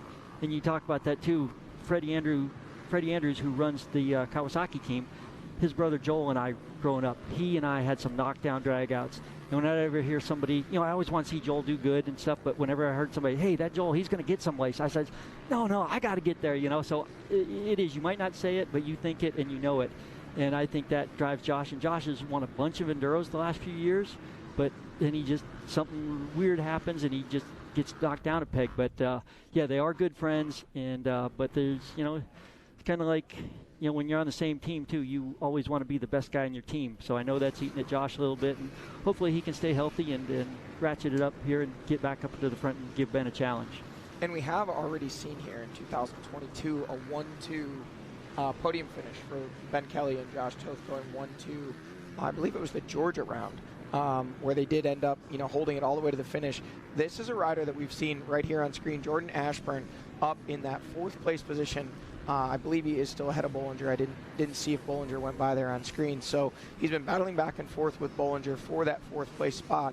But this is your 2nd place rider in points, a rider that we've seen on the podium more often than not so far here in 2022. And honestly, a rider I really expected to see a lot of strength out of today with as ready as this race course is. We talk about it so often that Jordan likes the mud, but Jordan also does very well in the ruts. He's got those long legs. Great technical rider, has excelled in events like the TKO, you know, has done a lot of hard enduro style riding, so he's good at keeping his foot on the pegs, has great balance, and you know, is very good at adapting as the track develops. So I expect to see him only get stronger as this race goes on. And I always feel like Jordan's a guy, like I said, he's been in it, what, 10 years now, something like that, and it always seems like he could never quite figure out where he needed to be, like going from Yamaha and then to Cowie, and now he seems like he's found a really good home with the Magna 1 team, and seems to be in a good place. Like you said, he's really high up in the points and seems to be having some fairly strong rides. And we talk so much about how Jordan is kind of underrated. He's a rider that, you know, just kind of flies under the radar. It seems like no matter how many times he comes in with that number 3 on his bike, when you start talking about preseason contenders, he's just so often overlooked. And I think a lot of it has to do with his personality off the racetrack. He's a very unassuming, quiet, soft-spoken guy. But when he gets on the racetrack, let's face it, he's a monster. I mean, this guy is capable of digging. And look at this. It looks like the gap is actually closed back down a little bit. Ben Kelly just kind of falling into a groove here. Still a comfortable lead, but Josh Toth and Lane Michael are starting to stir back there. Mark, you pointed it out a little bit ago. These guys are both sprinters. They might push each other up towards getting even closer to Ben. Yeah, and Ben's had such a good run this season. You know, he might get out there and say, okay, I got this covered, and he might run into a lapper, not be as aggressive, just not screw it up. And then those two, they're pushing each other. So that could be a good thing for both Lane and Josh to make their move to the front, if they maybe catch Ben off guard a little bit and sneak up on him. So there we go. Ben Kelly is crossing the line with now 3 laps complete, still leading the way. There you see on screen the 206 of Josh Toth is now through with 3 laps complete, and Lane Michael also checking in. So your top 3 are checked in, and as we get the tail of the tape with the gaps and some lap times here, and we refresh this, we can see it's taking a minute to load here. But I think what we're going to actually see is that, yes, so both Josh Toth and Lane Michael coming in with faster lap times, only by a few seconds, with Josh Toth with a 22:10 being the fastest of the group that's checked in so far, Lane Michael with a 22:11, and Ben Kelly with a 22:13. So those 3 seconds may not seem like much, but with only a 9.1 second gap, Ben Kelly can feel the pressure behind him. Don't necessarily think he's panicking that he hasn't gotten away yet, but at the same time, he's put in the effort to get the lead. He's put in the effort to try and break these guys, and now after 3 full laps and an hour and 7 minutes of racing, they're still basically in the same corner as him. It's got to be a little bit frustrating when you're putting your best stuff and you're not able to shake the guy behind you. Yeah, and I think this goes back to Ben's learning his racecraft a little bit more. I don't think they'll make him nervous after what he went through last year, but at the same time, Josh and Lane, I think they're going to get a lot of confidence. Hey, we reeled him in, and now maybe they can see him a few more spots on the track, so they'll feel much more confident in what they're doing. And it could be something as simple. There are still a few little mud holes here and there. Maybe a lap rider got in Ben's way in a good line, and he had to take an alternate line. So it could be something as simple as that. Or, like I said, those guys just might be on the gas and reeling him in here. So it'll be interesting to see now that they've got chipped away at this a little bit. Can they keep chipping away at that? Because I don't think with Ben they're going to get it all in one chunk, and they shouldn't look to do that. They need to, just slowly get the hook in him and try to reel him in and then get him at the end. And another factor here in GNCC that is relatively unique to the GNCC style format of racing is all of the riders that are out there that are not a part of this XC1 Pro class or XC2. And, Rachel, I know obviously you racing in the AM race. At times, you guys have had upwards of 1,000 riders on the racetrack. So in your own perspective, tell us what it's like to be out there battling for position, but at the same time, working your way through, tens to dozens to maybe even hundreds of lappers in any given section. And how do you try to focus on the battle at hand while all those variables are in play? Well, just to describe it, have you ever seen the Walking Dead movies? That's pretty much what it feels like. You've got bikes everywhere, especially when we have the really big turnouts in the shorter tracks.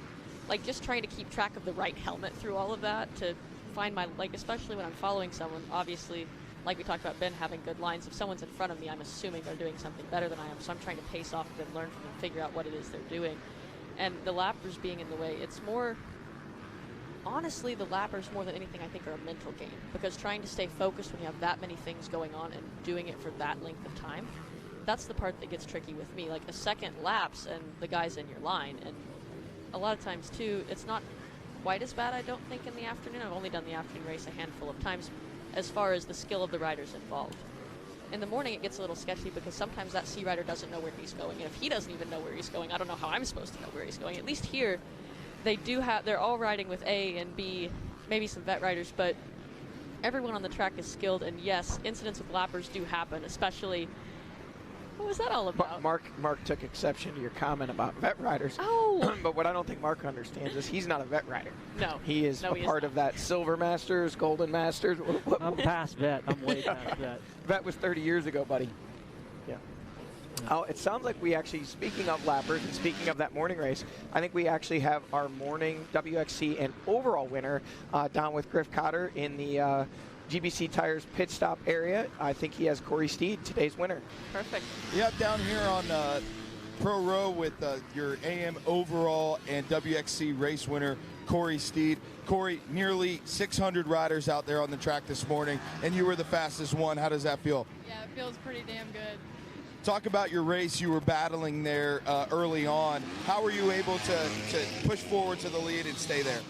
Yeah, it was pretty tough out there today mentally, just getting comfortable on the bike. The track was so gnarly, and I was sitting in 4th place, and I could kind of see 3rd and 2nd. They were just making so many mistakes, so I kind of sat back and let it happen, and it happened. So let's talk about your mindset moving forward. What's the goal this year, and heading into John Penton, what are you trying to accomplish? Yeah, the goal obviously is to keep winning races, but I want to be there for the championship, so, just being smart and being there every race. So do you have anyone you want to say thanks to? We're in the Cheryl Jester's pit. Yeah, no, Ross and Steve, my mechanic, Timmy, everyone that's making it happen for me. Thank you guys so much. All right, thank you. This has been Corey Steed down here from Pro Row. Back to you guys. Corey obviously very enthusiastic after that win, and rightfully so. Oh, there we see on screen Jordan Ashburn coming through at the 3-mile marker, and actually, according to live timing and scoring, Craig DeLong there back. That is not the 4th and 5th place. That is 5th and 6th. Trevor Bollinger checked in ahead of those guys by about 7 seconds. So as we run down through the top 10, obviously Ben Kelly leading the way. About 9 seconds back is Josh Toth. Lane Michael there in the 3rd place spot, just 2 more seconds behind Josh Toth there. Trevor Bollinger 34 seconds back to that 4th place spot, so that gap is really starting to open up. Not a bridge too far to cross, but Trevor Bollinger, Jordan Ashburn, Craig DeLong, those guys really need to get on the stick and start pushing. They're all kind of right together. If they want to get up and contend for a podium along with this guy, Grant Baylor, who's next in line in the 7th place overall position, they are going to need to start pushing that pace now. Leader of XC2 as they came through, it looks like Lyndon Snodgrass has gotten back around Angus Riordan, so we should see them coming here at the 3-mile marker in round about 30 seconds or so. So that battle's starting to sort itself out with your points leader, Lyndon Snodgrass, taking the lead back from Angus Riordan, but only 8 seconds behind is Angus. Ricky Russell rounds out the top 10 overall. 3rd place in that XC2 class is still the 198, the Teely Energy Racing KTM of Liam Draper. Ricky's another one on his way back from an injury, right? Ricky joined us back. There we go, just on screen. Looks like Ricky has a problem there. His bike stalled. Not sure if that camera can pan left, if we can see if he got it refired or not. We should be seeing our XC2 leaders coming through. Looked as though Ricky may have just stalled the bike, but he did not seem to be getting it fired very quickly. He is out of frame there, so it would appear that he got that bike going and is back on the chase, and we still wait and watch for our XC2 leaders. There is Lyndon Snodgrass, the 178, leading the way in that XC2 class, and still right behind him, right on the rear wheel, Angus Riordan. And next we should see Liam Draper, who at last check was about 12 seconds behind the lead duo there. You know, too, on a day like today, it's really a fun day to go racing. The temperatures aren't real hot, and with the dirt like you were talking about, it really opens up the track to let you guys try a lot of different lines. So when you're racing somebody, there are opportunities to pass, and lappers usually aren't a big issue. You know, they can still have their race while you're doing your race because you can move around so easy on this race course today. And I know, talking to the guys over the years, this has always been one of the favorite places to come to. The Shaver family just opens, you know, their whole facility to us and just are so hospitable. It's amazing to come here every year. And to it, a special shout out to all the Mother's Day weekend. Thank you for putting up with all of us that go racing on the weekend. So thanks for tolerating us on your special day today. So to all you mothers out there, thank you very much. We love you. Appreciate all you've done for us. And surely a number of those mothers are out there deep in the ruts, you know, pointing lines and giving goggles and fuel and everything else. So, you know, Mother's Day, happy Mother's Day to all of the mothers out there, but especially the GNCC mothers who, you know, put up with so much, from washing gear to helping pack the camper to, I'm sure a lot of them out there help wrench on the ATVs and motorcycles, and it really is truly a family sport. Now here is your 4th place rider, Trevor Bollinger, 2 podiums in a row leading into this weekend. 34 seconds off of the podium right now. You know the motivation must be high for him to want to at least get back to a podium position, if not potentially get up and battle Ben Kelly for a win here. He sits 3rd in points. Oh, look at this. Now it looks like Craig DeLong has gotten around Jordan Ashburn and is up to the 5th place spot. So the teammates, those Rockstar Husqvarna teammates that seem to be always finding each other, have found each other once again. I don't know, it is possible we missed Jordan Ashburn there. The camera was panning back and forth. I think we may have, because now we see Grant Baylor. So with the camera panning back and forth, we may have kind of skipped over Ashburn, so we'll see where he slates in at our next camera shot. But at the 4-mile marker, you know, this thing's starting to shape itself out. When they come through, we're going to be at or past the halfway point, and we're really going to start to see who's got the steam to go to the finish. The guys up front, obviously, all of them are going to have the fitness to make it, but who's going to be able to put in that mid-race push? And so many times we see that's where things really start to sort themselves out. Yeah, and Trevor Bollinger, speaking of him, he's kind of like the Josh Toth, same deal. He, you know, former XC2 champion, then kind of the injury bug's been bitten him. He's bounced around. He's seemed to find a great home there at Husqvarna, so let's see what he can do today. Sounds like Griff Cotter is in the pits with us and has an update. We're down here in the Ampro Yamaha pits with Lane Michaels mechanic Dylan Bean. Lane now running in third place, 4 seconds back from Toth and 13 out of first place. Dylan, can you describe Lane's mindset coming into this event? What was the goal to get out of today? The goal today was really to get a top 5 is a strong goal.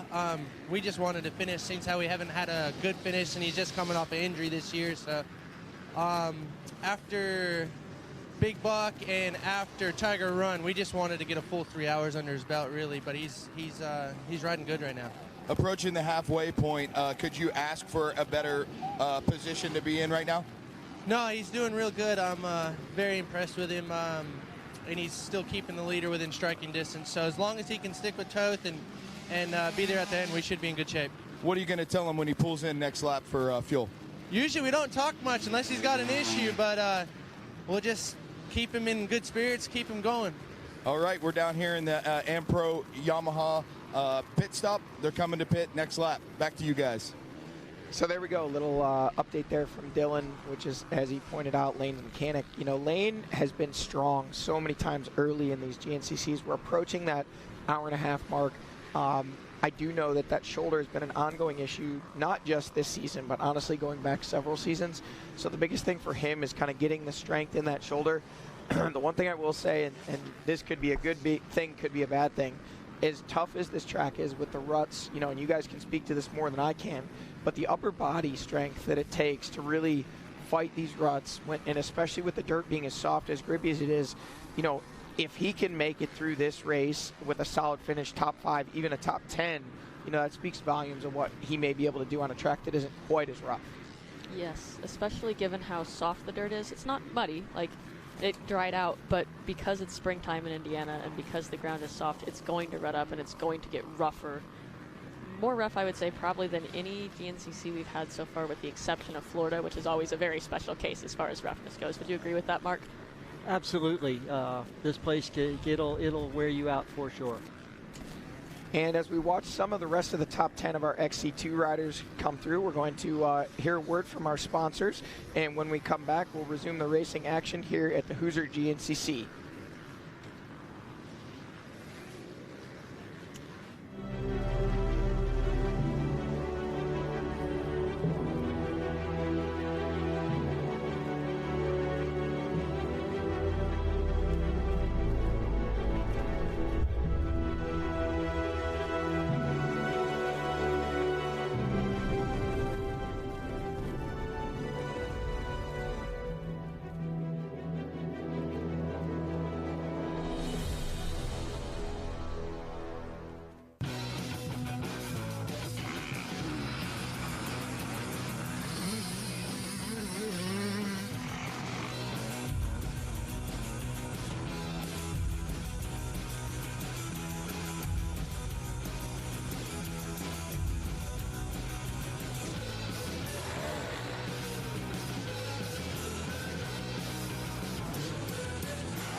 Born of family values and a homegrown work ethic, Cometic Gaskets seals your machine so you can focus on the finish line. Cometic Gaskets are the competitive standard for racers who demand the very best. Cometic Gaskets are constructed from superior materials designed to perform in the most demanding environment. Whether it's championships on the line or a day in the dirt with friends, professionals and enthusiasts depend on Cometic. Cometic Gaskets, sealing championships since 1989. AMSOIL runs on freedom and has since 1972.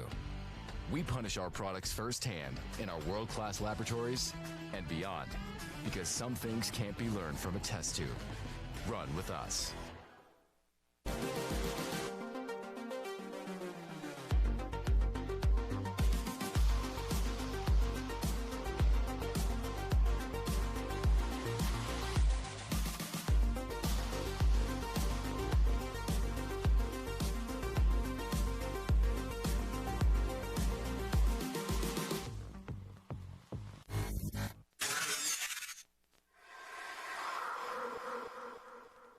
Last season was my best season ever by far. I won a lot of races. I won a championship, and it was also my first year using ARMA. And one of the things I noticed was just my ability to string good days together.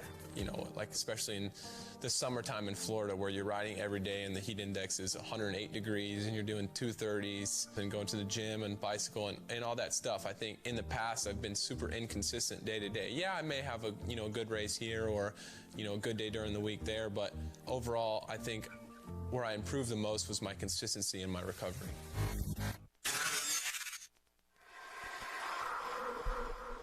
And welcome back to GNCC Live. Mikey Waynes alongside Mark Hyde and the, yes sir, Lucas Grounds. Lucas, go ahead and pull that a little closer right there. That's right, Lucas, how should I put this?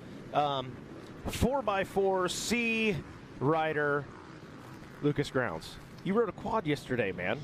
I did indeed ride a quad yesterday. I didn't never think that the day would come for me to get on 4 wheels, but there I was.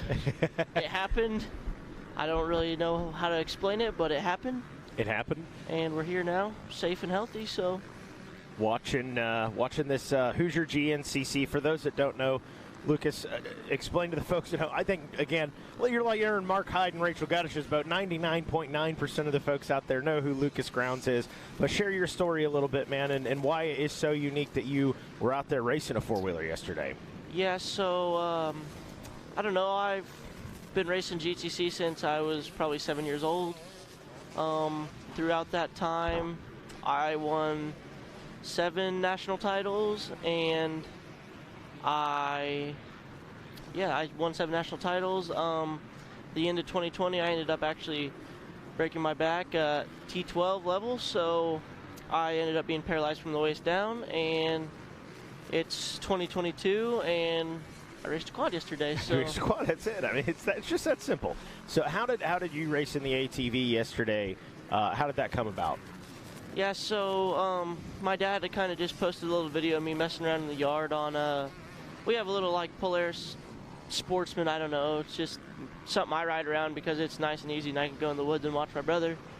But my dad posted a video of me riding it, and you know, I was just kind of messing around going fast, and my old team owner Chris Landers at Magna One Motorsports, he kind of brought it about me to maybe, you know, he's like, if you want to do this, you're fully capable of doing it. And I was kind of thinking, you know, joking around. At the time, I didn't really think I'd be ready for anything like that. And then, yeah, I don't know, about probably 2 weeks ago, it kind of became something that was official. And it was hard for me not to tell nobody because Chris did a press release on Thursday, and I finally was able to tell everybody. But, yeah, it's been in the works for months, a few months now. But it all kind of started as kind of like a joke, and then it got serious. Now, how did you do? I got 4th.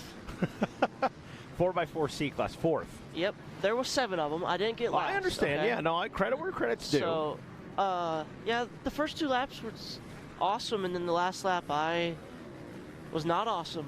I was slow. That guy's awesome right now on screen. Yeah, Ben Kelly, he is laying it down once again. Got the inside-outside lines, making it look easy, like Ricky clockwork. Carmichael. Inside, outside, I like it. But yeah, that's how it all came about and how it went. I mean, there's not really much more to it, I guess. That's it, man. Well, it was cool to see you out there yesterday, and will we see you again? Definitely won't be every race, but okay, fair enough. It was a good enough time to where I would be willing to do it again in the future. So we'll have to see where that goes, but I wouldn't say this would be my last one. Hey, you're somewhat of a celebrity, though. Not somewhat. You're a celebrity. Let's not somewhat it. You're definitely a celebrity. I had a lady come up to me yesterday at the start line when Lucas was down there, and I think like row 14, something like that. Yeah, You're I was back probably there, right? like 3 rows from the back. Yeah, but Mark Hyde's got the clock out. He's in full coach mode right now. What are you seeing, Mark Hyde? I think that Ben saw that those guys put a little time on him that one lap, and he's not having any of it. He has really opened it back up. Starting to push. Yeah, but it's weird when you watch Ben ride. He looks so smooth on the bike. He reminds me of Juha Salminen. He's actually putting together a Juha Salminen type year. I think Juha that one year only lost 2 GNCCs, and Ben is just on a record pace. And you know, as a racer, you get on that roll, and you just feel so confident what you're doing. And I know his mechanic, Jose, is just building him an amazing bike. And no doubt. Those two work really great together. That's another big thing in GNCCs that gets left out a lot is the mechanics. You're right. If you have a great rider-mechanic relationship, you can get the bike so much better, and the rider has so much faith in his mechanic and what his bike will do, and the mechanic will also do stuff for the rider. They'll help him out. I know I worked with Rodney Smith for 7 years, and in those 7 years we won 10 championships, and Rodney and I just got so in tune. I knew what he was thinking, he knew what I was thinking, and that can make a big difference. And I think that teamwork too. And Josh has the same thing with his mechanic Chuck, and there's a lot of others out there. But that I think that team is formed really well together, and they're just bonding. And Ben has so much confidence in his bike, and he can put it anywhere, do anything, and nothing's going to go wrong. And so when you're riding like that at that level, you see a performance, like a Juha Salminen or a Shane Watts or Caleb Russell type thing going on here.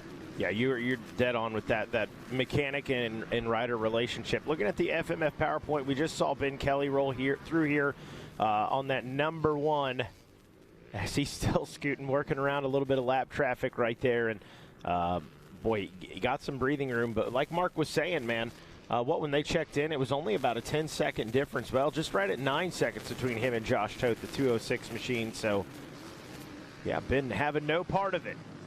Wanting to spread it back out. Yeah, and we've seen that from Ben all year.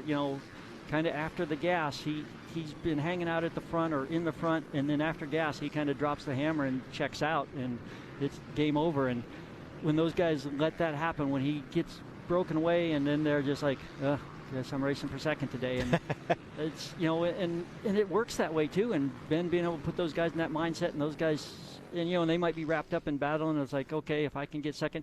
And the guys, too, that are in second and third today, if they can get on the podium, that's going to be a great day for them. They need those building blocks because they're not at Ben's level yet, but they have all the tools to be at Ben's level. So they got to make sure, and Josh, he hasn't been 100% healthy, and neither, has Lane. So if they can today, get second, third, then maybe in 2 weeks at the John Penton, then they're like, okay, step it up another notch, and it's not something they're going to do overnight. So if they can slowly build that up to get on Ben's pace and watch what he's doing, because it's no secret. It's just a lot of talent and a lot of hard work. Smooth as fast for Ben Kelly, no doubt about it. Checks in, 4 laps completed, turned to 22, we'll call it a 22 flat, 22.00.42. Still waiting on Josh Toth to check in that number 2 spot. He's now 41. There you go, Mark. Yeah, you're right. Hey, Ben Kelly said, all right, hang on. Now we got to speed this back up. 41.5 seconds is the difference between Josh Toth and Ben Kelly. And Lane Michael, sitting in that number 3 spot on that Ampro Yamaha, sits only 2 seconds back from Toth. So that tight battle in the number 2 spot still going on as our riders poised to come in for the GBC Tires pit stop. And, speaking of what Ben's doing, I think you read the lap time off. That last lap time was like 10, 12 seconds faster than his lap time before. So you can see Ben, he's in shape, he's confident, his bike's working great. The crew, they got him in and out. That's a classic pit stop there. You can tell when there's not a lot of talking going on, things are going your way. Things are going well. Yeah. When the rider's not gesturing and, and kicking and screaming, he just like, get the gas in, give me my drink, I'm out. Yeah, bad news bears. You start seeing the hand gestures go up. And they're not even bad hand gestures. It's just hand gestures, So. Yeah, I know when I was a mechanic, you could always, and I've been to enough races, you watch when the good guys work together, they say hardly a thing because they know what each other wants. Yep. And it's all the guys that are struggling where you see the yelling and pointing and screaming and stuff. Okay, here we got Lane coming in. We'll see how his stop goes. So right in the back left side should be Josh Toth back there for KTM. Let's see who gets out of here first. There goes Josh Toth. And there goes Lane Michael. So those guys were spot on. Both of their pit stops went great. They didn't lose anything to Ben, and they didn't lose anything to each other. Like I talked about earlier, if those two can kind of keep pushing each other without getting each other's way, that's their best shot they got to reel Ben back in. Yeah, good point. Ben Kelly scooting here 4 laps into it now. Again, we saw Josh Toth and Lane Michael in the pits just a moment ago. Jordan Ashburn up into that number 4 spot. Craig DeLong, the 342, Rockstar Husqvarna in 5th. And Trevor Bollinger, his teammate, just behind him in 6th place. There is Jordan Ashburn into the pits now, the Magna 1 Husqvarna pits. Business as usual for him, his wife. Who you got there, Lucas? Oh, he's timing him. Oh, you're timing. Okay. time in the pit stop. Oh, yeah, Craig Right in front of DeLong Craig. checking in right behind him. Yeah, we might have a big battle. Like second and third is pretty interesting right now, and also fourth, fifth, and sixth. I would sure assume he did, because when he checked in at the finish, he was only 2 seconds back. So I'm guessing he did. As Grizzly Grant now into the pits here. Yeah, with everybody on the four-stroke motorcycles nowadays, all their pits kind of fall on the same lap. It used to be, back they went to 2 strokes. They used a lot more fuel. There was a lot more gas strategies sometime that played in pace. But there's still some that can happen in these days. But all these guys with their dry brakes and their communications, they're pretty good at getting them in and out unless they have an issue, on a pretty quick schedule. How are the guys feeling about being up there? Like I know Johnny was mentioning this earlier, as well as Griff. They're pitted where we normally have our Pro Moto guys, where they will be pitting. How are they feeling about being up on the gravel up there? I know the truck drivers love it. Truck drivers love it. And I think the tractor and dozer drivers love it too, because they're Without not going to a have doubt. to drag them all out. I think it was a great call. That's the thing, Racer Production, they do an amazing job. Just dodge the roost, dodge the buckshot as it's coming out. That's about it. That's the only bad part, but in the big picture of things, it was a great call. And Jeff Russell and his team, they've seen so much over the years. They are pretty much prepared for anything that comes their way. I mean, you saw the race we pulled off here last year. Unbelievable. If they can do that, you can do anything. Unbelievable. So, yeah, it was a great call on their part. And it changed up into, even though we're at the same location, it gives us a little different feel. Yeah. So that's kind of cool, too. It's weird. Just sometimes running the track backwards makes all the difference in the world. But and stuff. But nothing like riding a four-wheeler out there on those grass tracks. How was that yesterday? It was fun. It was a lot more fun than I thought it was going to be. But, I was doing the inside-outside thing, because on a quad, you got to, or you're in the rut, and I don't want to flip that thing, so I'm staying as far away as I can, as any edge, bank, anything along those lines. I don't want to hit it on the quad.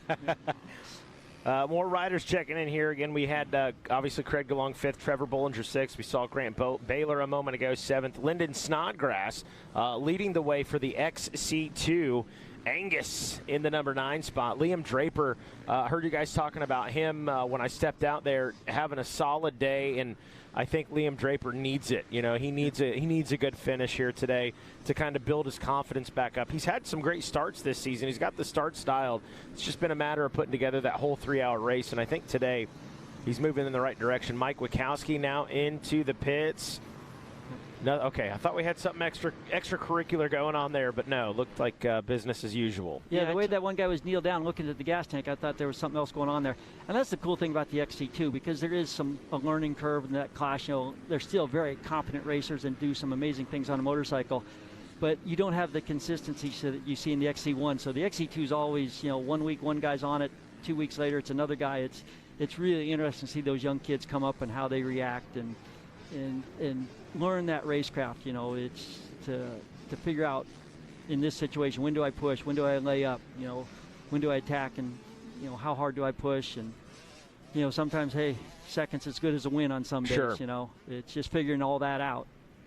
Makes total sense. Taking a look here, the other riders have checked in just outside of that top 10. Ricky Russell at 11th, Mike Wachowski in that number 12 spot, Josh Strang in 13th, Evan Smith, how about it, the XC2 rider, sitting in the number 14 spot. Cody Barnes back in 15th. Simon Johnson in the number 16 spot. Thorne Devlin 17th. Ryder Lafferty 18th. 19th, Jonathan Johnson. And Bubs Tasha, at least for the moment, he falls off. Rui Barbosa's checked in the 250 XC2 class. That bumps him off the top 20 there. But Bubs Tasha was up on adjusted time, up into the top 20. Yeah, before I came up into the booth today, I seen Bubs in the field, and it was maybe the first lap, and he had already got through all of XC3, and I was pretty impressed with that. So he's definitely putting together a solid ride today.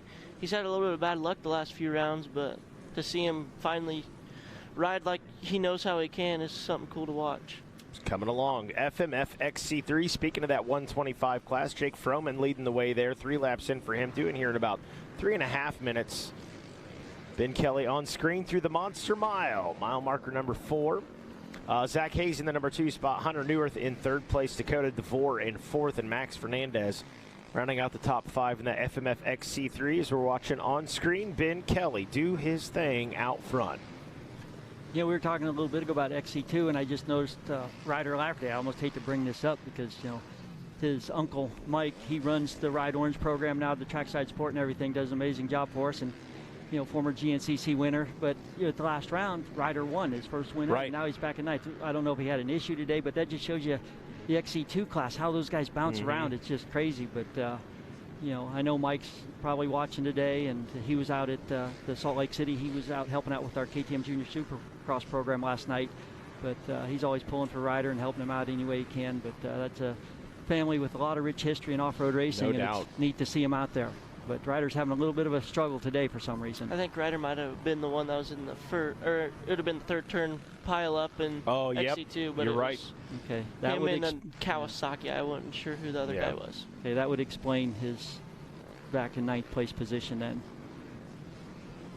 But Ben, you see Ben going through here. He's just, when a guy gets on a roll like Ben's on right now, you just watch him ride, and he just looks so effortless and smooth the way he's bouncing. You see these other guys hitting the holes, and Ben stands up a lot, which Yuha also did, and Shane Watts did a lot, and it just helps the bike stay so much smoother through sections like this and more planted, and you can just do so many more things and pick better lines. And he's just going to keep rolling, looks like to me. It's funny, Johnny's talked about this. Ben Kelly's got that because he stands up and he's a tall guy. I think Johnny jokes, but he stands 6'11", something like that. But 6'9", yeah, there we go. Ben Kelly, 6'9", but he almost like hunches over the handlebars, and it's such an easily recognizable riding style. It makes me think the only other guy I can remember was like Chris Bach. Always stood out to me because he was that long, lanky body, and it always looked like his elbows were like up above his head at all times. So easy to spot on the track, and from a announcer perspective, thank you for that. Well, Ben Kelly and his 6'9" frame are out in front here at the Hoosier GNCC, trying to stay perfect here in 2022. We'll be back with more Hoosier GNCC in just a moment.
Born of family values and a homegrown work ethic, Kinetic Gaskets seals your machine so you can focus on the finish line. Kinetic Gaskets are the competitive standard for racers who demand the very best. Kinetic Gaskets are constructed from superior materials designed to perform in the most demanding environment. Whether it's championships on the line or a day in the dirt with friends, professionals and enthusiasts depend on Kinetic. Kinetic Gaskets, sealing championships since 1989.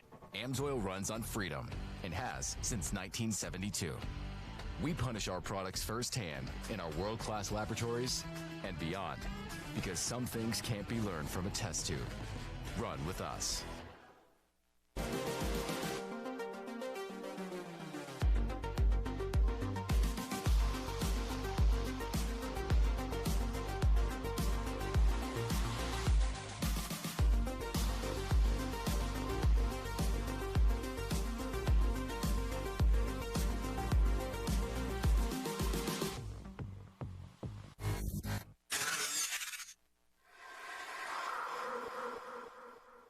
Last season was my best season ever by far. I won a lot of races. I won a championship, and it was also my first year using Arma. And one of the things I noticed was just my ability to string good days together.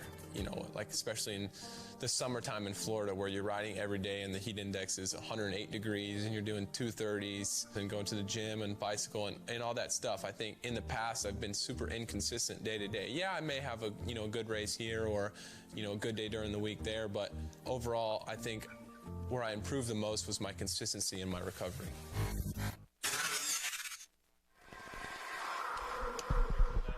And we're back here, and we come right back in with some strapping young lad there on screen. We're here at round 6 for the Hoosier GNCC on Racer TV, looking ahead to round 9 on Snowshoe Mountain. Coming back for 2022 will be the Snowshoe Yamaha GNCC University. Gives anyone an opportunity to sign up for one of 80 spots, 40 spots available on motorcycle, 40 spots available on ATV, to come and learn from some very accomplished GNCC racers. On the motorcycle side, obviously having Randy Hawkins, his entire AmPro team, which includes Stu Baylor, Lane Michael, Rachel Archer, and Mike Wachowski. List goes on and on. ATV side, Walker Fowler, myself, 12-time GNCC WXC champion Tracy Pickens, and many, many more. Josh Merritt helping out as well there on the ATV side. So a great opportunity. The registration link is available on the Yamaha Instagram pages. Also, there is a press release that is up on the GNCC website. So if you're interested in learning some of the tips and tricks for GNCC racing, as well as the ins and outs of what it takes to be competitive, come and join us at GNCC University. We're back here at the 10-mile marker. Mark Hyde in studio with us. We're waiting on the leaders. We were talking just a little bit ago about the lead that Ben Kelly is starting to stretch out over Josh Toth there, his teammate in second. Lane Michael still sitting solidly in third. Mark, a little bit ago here we were talking about just what it would mean for Josh Toth, Lane Michael, some of these guys to be back on the box. It was a tough race here. Josh Toth's already been on the podium a few times in 2022, but coming off a few tough races, it would definitely be good for him to get back on the box. And someone is going to have to start challenging Ben Kelly. Otherwise, this 2022 season is just truly going to become on cue. Looks like we may have Ben Kelly. No, it's not him. But we just, somebody's going to have to step up here. And it looks like these guys had the pace there for about 3 laps, and now it's starting to stretch out. Yeah. I think with Josh and Lane and the rest of the crew that are chasing Ben this year, the best that Josh and Lane, I think, could hope for today until we get to Snowshoe is to get consistent, get consistent finishes, run up front, get that confidence, slowly chip away at what Ben's doing, because Ben didn't do this overnight, and they're not going to catch him overnight. So if they can get their confidence up, get some seconds, some thirds, close that gap a little bit to Ben, and then they go into the summer break with confidence like, okay, we're getting there, and then spend that next 2 months like really working on their fitness, some other training things, some testing, get some bike things dialed in if they need to. And I think that's really what they need. I think the only way they're going to beat Ben right now is if he makes a mistake. So as you're watching this race unfold, and we saw on the 4th lap that gap open up from 9 seconds all the way to 41 seconds from your leader Ben Kelly back to Josh Toth, what do you attribute that to? I mean, do you think Ben picked it up? Did Josh and Lane kind of fall off? What are you seeing on screen, and what do you think it looks like as this race shapes up? We noticed on the lap times, Ben dropped his lap time like 10, 12 seconds one lap. So if they went the other way, that kind of gets you where it is. But, watching Ben this year, I think he learned so much last year, because Stu kind of put it on him a couple races last year where Ben led all day, put in all the effort to get there, and then he didn't have it left to finish the deal. Where now we saw with his line selection earlier and some of the other things he's doing, I'm sure his bike setup's better than it has ever been. His training, I know, is better than it's ever been. So I think he saw those guys maybe close the gap up a little bit. And by the time you get to the gas stop as a racer, you know what you got left in the tank. And so he goes, okay, I need to, put a little push in here. Don't give those guys any hope, and just shut it down before they get an opportunity to maybe make a move on, latch back into him and see what he's doing. That's one of the biggest things as a racer. If you got things going on for the day, that things are just working great for you, is you don't want people to see what you're doing, whether you're leading or following, because sometimes you can be doing great things behind the leaders and just figuring out, just waiting for that moment when the 2-lap cards comes out or whatever. Where I think Ben, he felt his moment was, hey, they've been putting in a little push. I've got plenty in the tank. I'm going to go throw one down here and see if they can answer. Well, and as we pointed out, throwing one down resulted in the fastest lap of the race thus far. Ridiculous. 22 flat for Ben Kelly. Previous fastest, 22:13 for him the lap before, dropping 13 seconds. Not, as our good buddy Rodney Tomlin would say, a monumental change, but 13 seconds to the good is definitely, as we see Ben popping out here. But the real tail of the tape is Josh Toth going from a 22:10 to a 22:32. So he dropped off 22 seconds. Ben went 13 faster, and voila, 9 seconds turns into 41.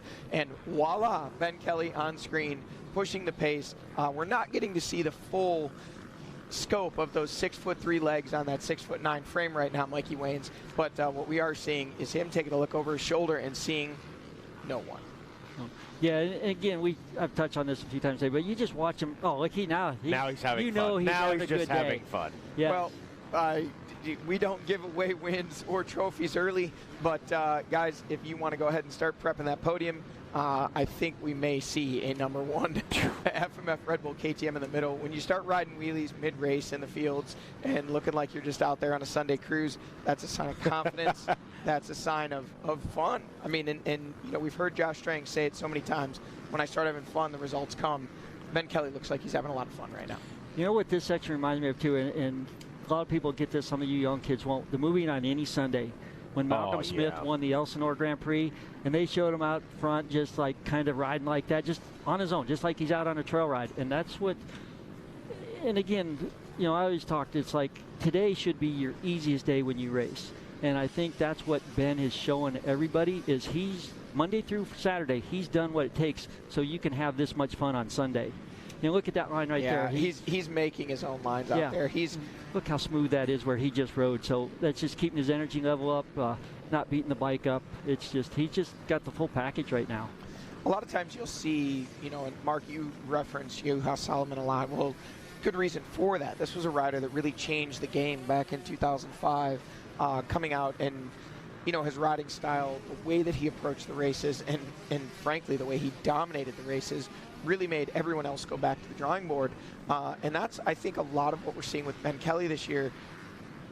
You know, we can speculate about what things might be if everyone were here or they weren't, but, you know, for fodder and for argument's sake, Ben Kelly was putting it to everyone in round 1 when everyone was healthy, and now it seems like he's just getting stronger and stronger with each race.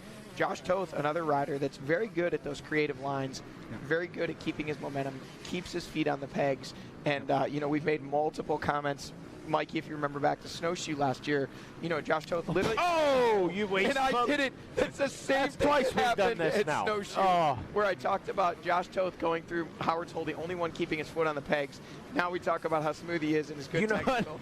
After I'm never complimenting Josh Toth. Josh is going to be like, listen, Mikey, Johnny, keep my name out your mouth about how great my riding style is, because every time you bring it up... Is his good riding style had him... A good enough gap. That's over, right. Lane Michael now will get a little bit of shot of adrenaline because the next pit board that he sees, he's going to see he made up 10 seconds or so on Josh Toth and think, oh man, I'm reeling him in, and he's surely going to be going for it. Those are the shots we're grateful for from the drone's perspective, because those are things years ago we would have missed, and then in post-race you're like, yeah, I went down and I was down for 15, 30 seconds, and you're thinking, my goodness, when did this happen? But we got it live on Racer TV right there. Looking at the FMF PowerPoint here at mile marker number 9.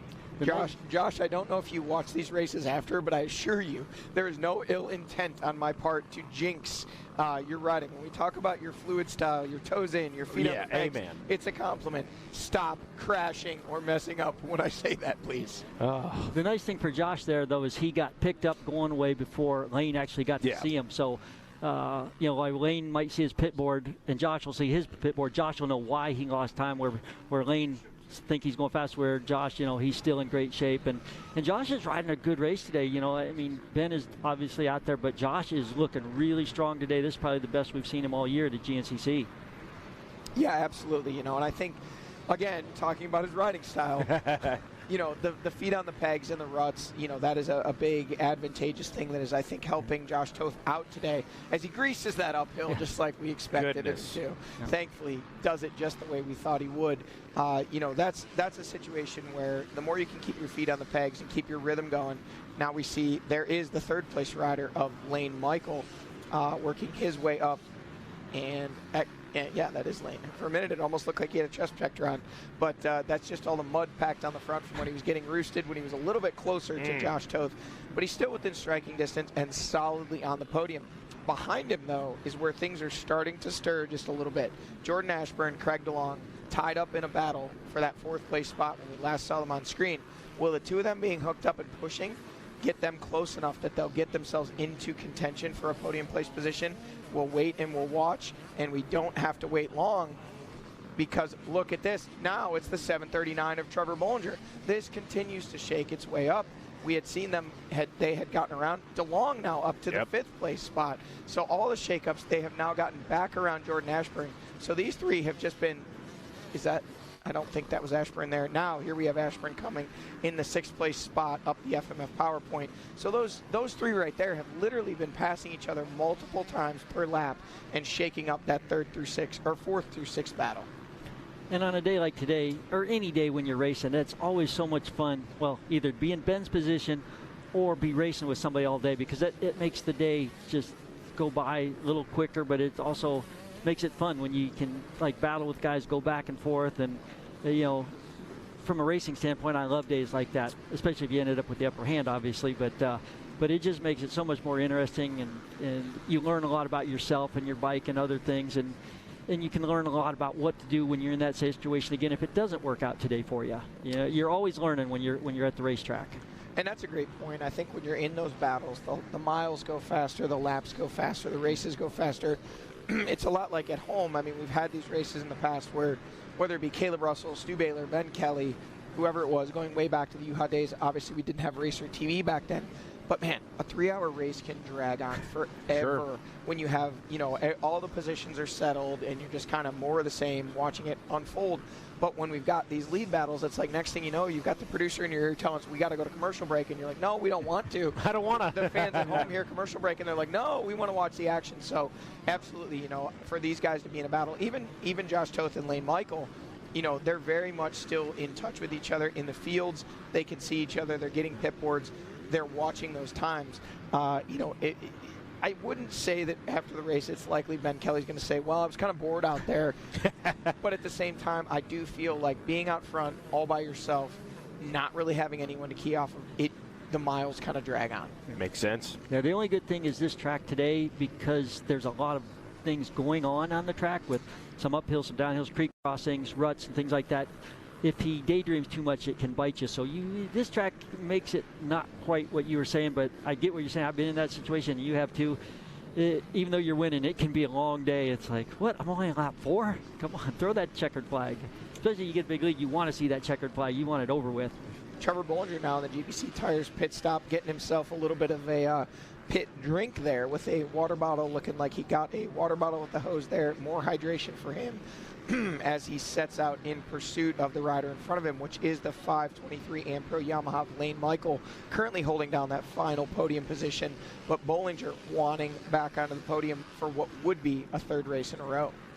Yeah, it'd be interesting to see what Lane's got in the tank, you know, because he has been injured. You know, does he have the stamina to go the whole distance? And again, this is a rough track, and luckily the temperatures are cool, but we have good dirt, so, you know, there's some help for him there. But we'll see if he can keep on that podium spot, or if Trevor can track him down, or DeLong or Ashburn, because those guys right now, we got a lot of people battling for one spot.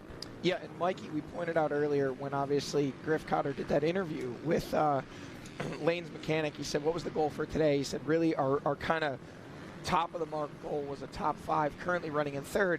The danger there, though, like Mark just pointed out, man, there's a snarling pack of guys behind him that all want that podium spot. So, you know, Mikey, I know you and I both kind of pull for Lane. He's that, you know, he's the guy that you want to see get that podium, want to see get that top 5. You want to see, honestly, just get that solid 3-hour finish in. Do you think today's the day that Lane Michael can hang on to this podium spot? I think it needs to be, for sure. And I think yes. Short answer, yes. Because if I'm Lane Michael, hey, I've already watched Trevor Bollinger get a couple podiums. I've watched Craig get some podiums. I'm kind of that tier guy that is, you know, my results have been maybe not the best at what I want. Today's the day Lane's got to do that. He's got to throw his name in that same hat that Trevor Bollinger and Craig DeLong are in right now. Lane, if you're riding by a speaker out on the track right now, Mikey Waynes has spoken. It's day. Happening. It's the day you need Today's to, the day. and you're going to get it done.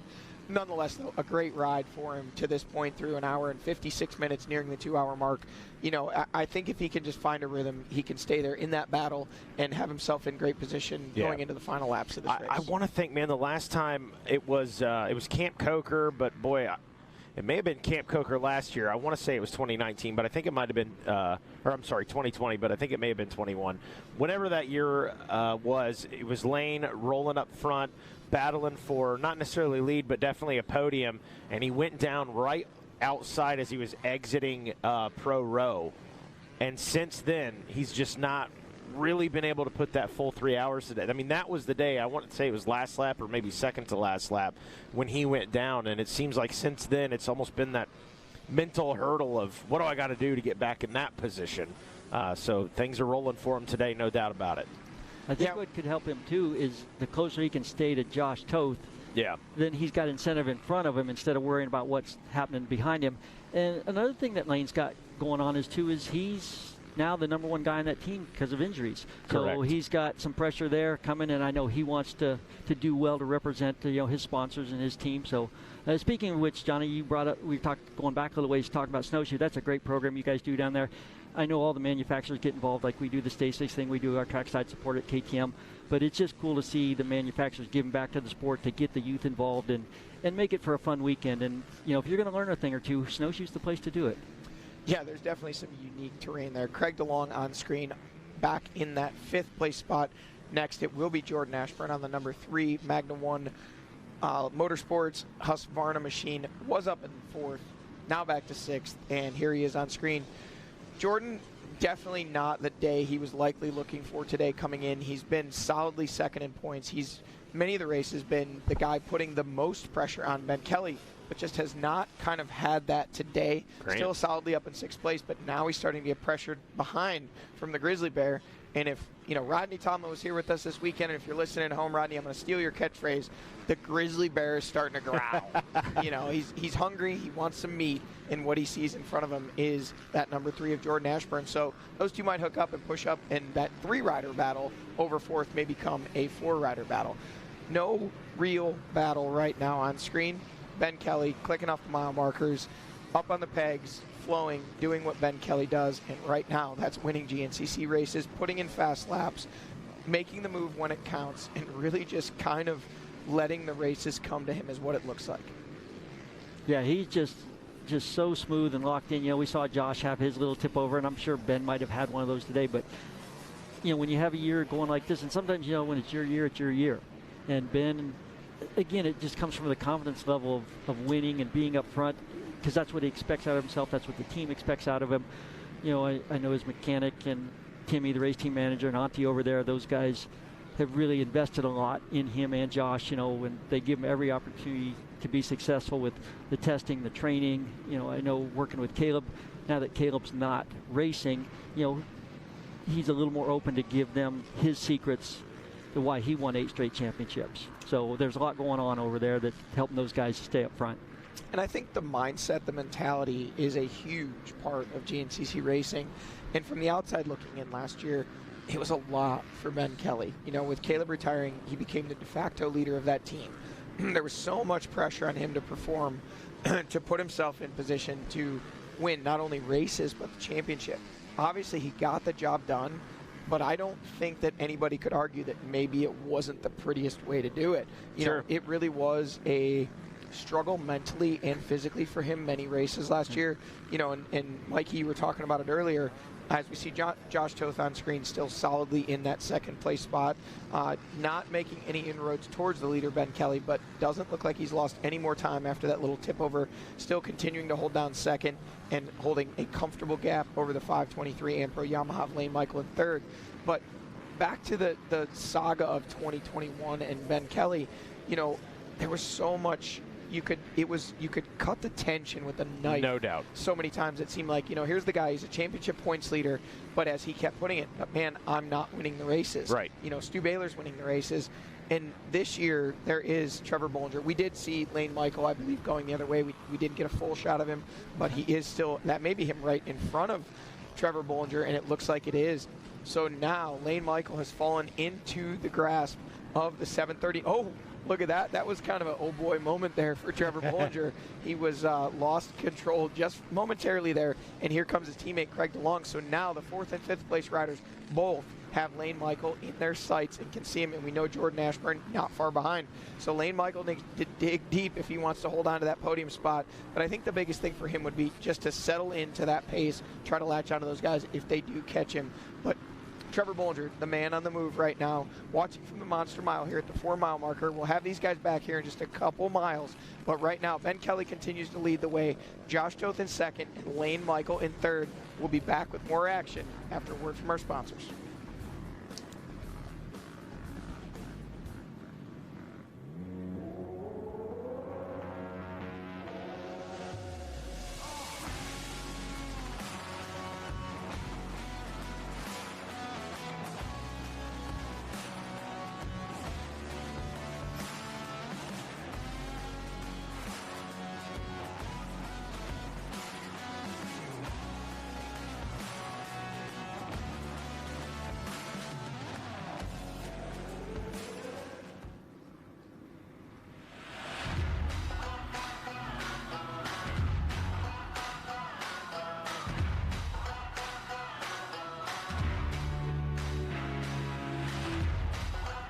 Tires, a division of Greenball Corp, has been in the tire business for over 44 years.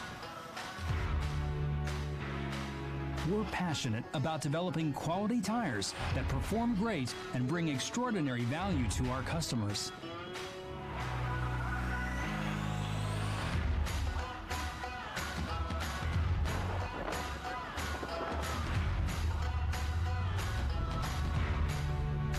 Whether you're looking for a tire that can handle your off-road adventures, need a reliable tire to take you from job site to job site, or simply want a tire with a beefier look that won't break the bank, then check out Canati Tires.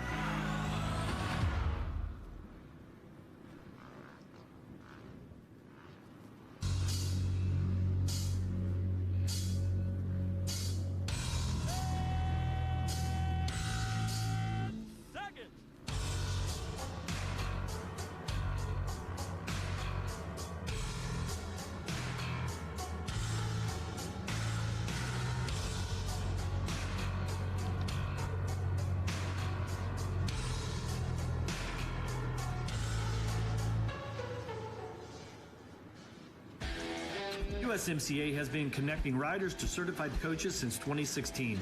There are over 300 active certified coaches on motorcyclecoaching.org, and we recently launched our new mobile app, making it easy to connect with a coach and book your next training session. So here's what you do. Download the Motorcycle Coaching app, then search for coaches and upcoming classes. Once a training session is booked, riders have the option to pay for their class and even get a calendar reminder that will automatically sync to their phone. Get connected today. Even when you're the best, you never stop striving to be better. With over 40 years of experience in motorcycle sales and service, we know racing. Our inventory of Yamaha motorcycles, sport bikes, dirt bikes, ATVs, and side-by-sides is extensive and constantly changing. Stop by LoJack Cycle Sales today in Tarentum, Pennsylvania, and visit our online inventory at www.lojacks.com. Yamaha YZ. It's why we ride. How would you like to go to a school where we take into consideration how students learn best? Well, we do that because we find if we can build the curriculum around the things you are interested in, you're going to do a better job. The mission at On Track School is that educational success is possible while chasing your dreams. Not only will our staff help students to achieve success, they will cheer you on to the finish line. We encourage you to check out On Track School at ontrackschool.com, where we can help you chase your dreams and still get a quality education. OnTrackSchool.com. Check it out. Brown's RV Superstore is family owned and operated and stake their reputation on offering you the finest RVs available in their McBee, South Carolina RV dealership. Brown's RV Superstore carries motorhomes, fifth wheels, travel trailers, and toy haulers, and keep a huge inventory of new and used RVs in stock for you to choose from. They offer top dollar for your RV trade-in and help you get the RV financing you need. As a part of the GNCC family, Brown's RV Superstore, in partnership with Vengeance Toy Haulers, offers sponsorship packages for every level of racer with discounts and continued savings on your new toy hauler. Brown's RV Superstore has dedicated themselves to complete customer satisfaction, specializing in providing a positive start to your RV adventure. They look forward to customers coming back to share their tales from the road. Call Brown's RV Superstore today at 877-805-3658 or visit their website at brownsrvsuperstore.com, where family fun begins.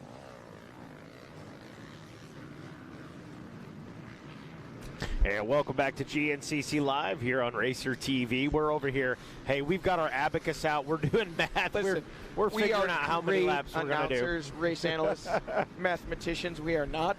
But what we do know now, looking at this is shaping up to be an 8-lap race. Because we know that the parameters for the race is it has to be 2 hours and 45 minutes to be considered a full race. At least 2 hours, 45 minutes, and 1 second. Great. 2 hours, 45 minutes even. If it's going to be 2:44:59, we're going to do another lap. Sure. And I think what that means is now at the completion of lap number 6, which will be the next time we see them coming through the finish line, we will likely see a 2-lap board, meaning 2 more laps of racing, 2 more opportunities for these guys to try and track down the #1 machine of Ben Kelly out front leading the way.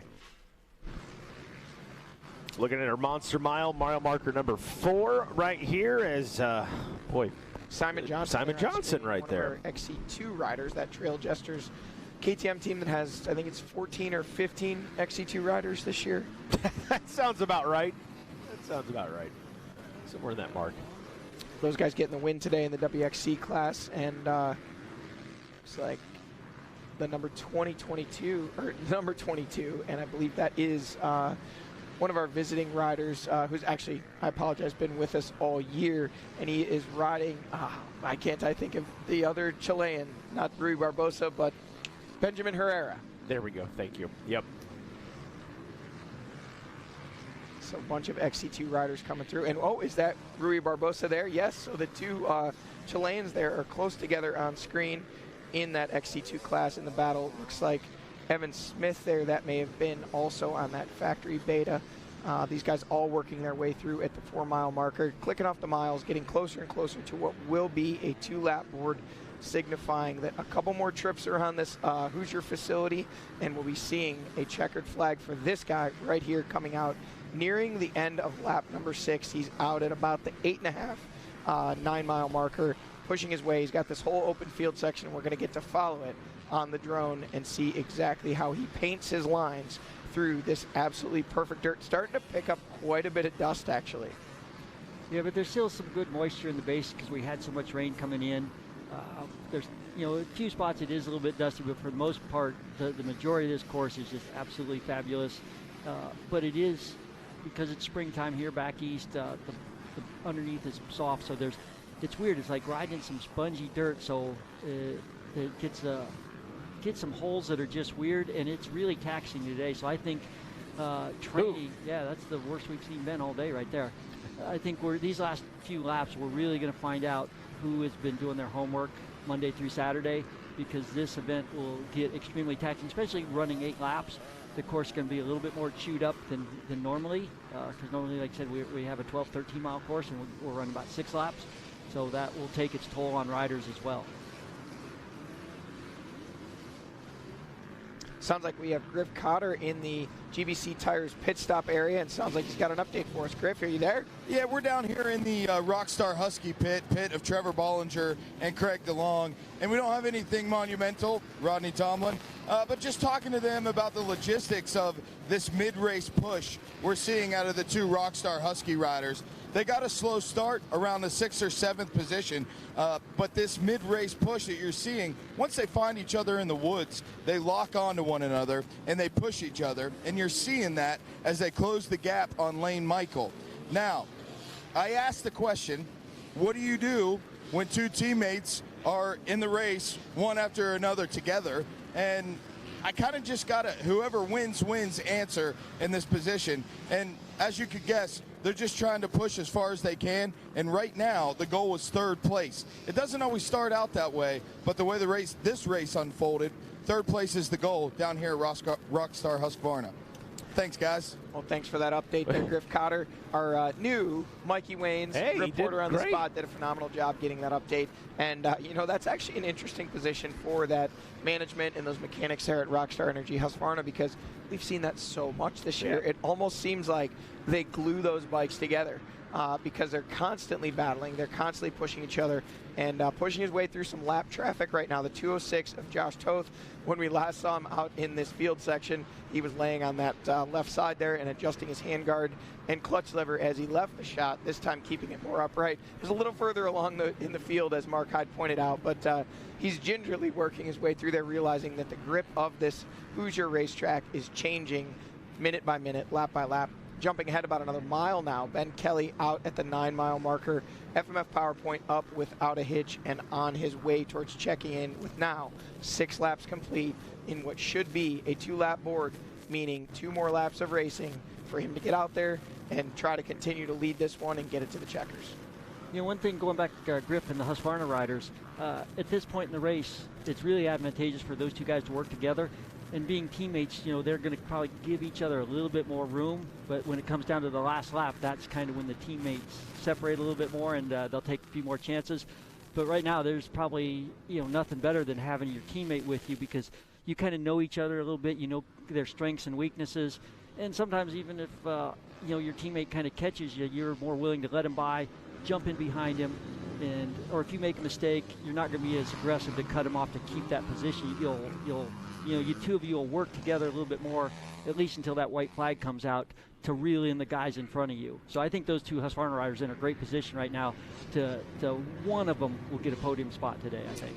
And that's really been the kind of the story this year. Like, those 2 guys have hooked up multiple times throughout just about every single race. And although, obviously, if you can't win the race, you at least want to win in your tent. But at the same time, they really work together well. Whichever rider seemed to have better pace, better push, better lines, has kind of gone to the front. The other 2, whether it be DeLong or Bollinger, have gone ahead and, you know, let that happen and then keyed off the other guy. And Mikey, looks like we've got Ben Kelly in now with 6 laps complete. Yeah, I believe so. And we got, you said, Mark, I thought I saw the 2-lap card. Okay. I thought I saw him throw that out there. So hopefully, you know, we got that information right, and they got 44 minutes to push to the big finish. Yep, there's the 2-lap card in his hand. So Ricky's on top of his game as always, and looking good out there.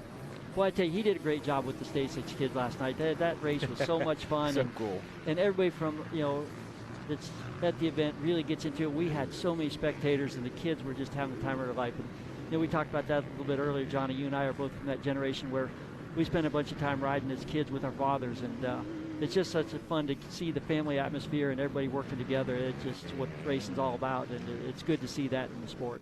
I can't lie, when he's coming off the Moto track right here and he takes that quick left-hander back into the woods, I'm so used to watching Motos here at Ironman. It scares me every time. Like, what are you doing? Oh, that's right, this is GNCC. We're okay. He's okay.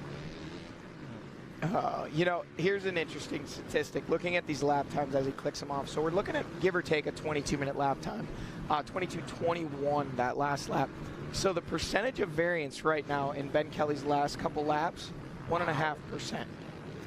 22-minute lap time, and his way off lap time this last lap was a 22:21. That's a 1.5% difference. 1,320, you know, seconds in 22 minutes. That's divided impressive. By 21 seconds, 1.5%. So what you're saying is Ben's fading and those guys got a chance. What I'm saying is to be able to click off those laps one after another within, you know, that small percentage window of how far he can push himself, but yet repeat it lap after lap after lap. This guy's just putting on a clinic right now. Johnny bringing that up is exactly why you kids out there need to go to GNCC University. We don't talk about percentage. Okay, all right, fair enough. You don't do that with the little kid on the 65? We talk about things like, you know, body position. Okay. And, you know, we do talk about, obviously, the mental approach to racing. Well, no doubt. And it is a huge thing. And, you know, looking at Ben on screen and the way he's dominating this race, the way he's dominated 2022 so far, the mentality is such a huge part of it. I mean, every one of these guys on the XC1 line realistically has the skill set, has the speed, has, you know, the program, the bike, everything to make all it happen. But putting it all together at the same time and also recognizing that and using it when you have it all is such a rare quality. And, you know, very few people have done that well over the years. Mark, you know, one thing that is unique to GNCC racing, if you look at professional racing, Supercross, motocross, you have someone like Ricky Carmichael who really dominated an era. You maybe have Jeremy McGrath who dominated, you know, Supercross for a while there. But more often than not, we have a guy that will win a championship and then maybe the next year be second or third or get injured. It's rare in power sports that you have someone so dominant. But here in GNCC, it's such a unique, such a complex form of racing. It seems like when somebody gets it figured out, they just seem to do it over and over and over. Yeah, it is amazing the run we've had. The only fortunate thing we've had, like sometimes we have some foreign visitors. They'll come over a couple years, like Yuha, David Knight, Shane Watts, Paul Whibley, and they've won a couple Champions Cup. But other than that, yeah, it's just you figure it out, and there's just a lot of things that go into it. Yeah, you look at like Scott Summers, Scott Pusker. That was probably the last time we had a big battle between two guys, but still, both of them had pretty good runs. Yep. And Rodney Smith had a good run. Going even back further, Eddie Lojack. Eddie Lojack, all-time winner of GNCCs. It's just, it's just something with GNCC some racing. Guy named Caleb Russell. Yeah, Caleb Russell. Yeah, I heard his dad taught him everything he knows. So.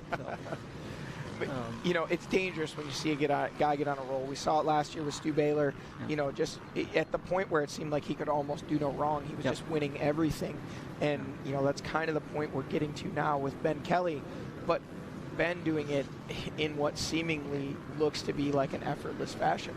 Yeah, like I said, it's almost like a Yuha type performance he's been putting on, the way he's been winning, because it's way too early in his career, because Yuha was probably the best off-road rider I've ever seen in my life. His 6-day career was just phenomenal. His multiple world championships, his 2 straight GNCC championships.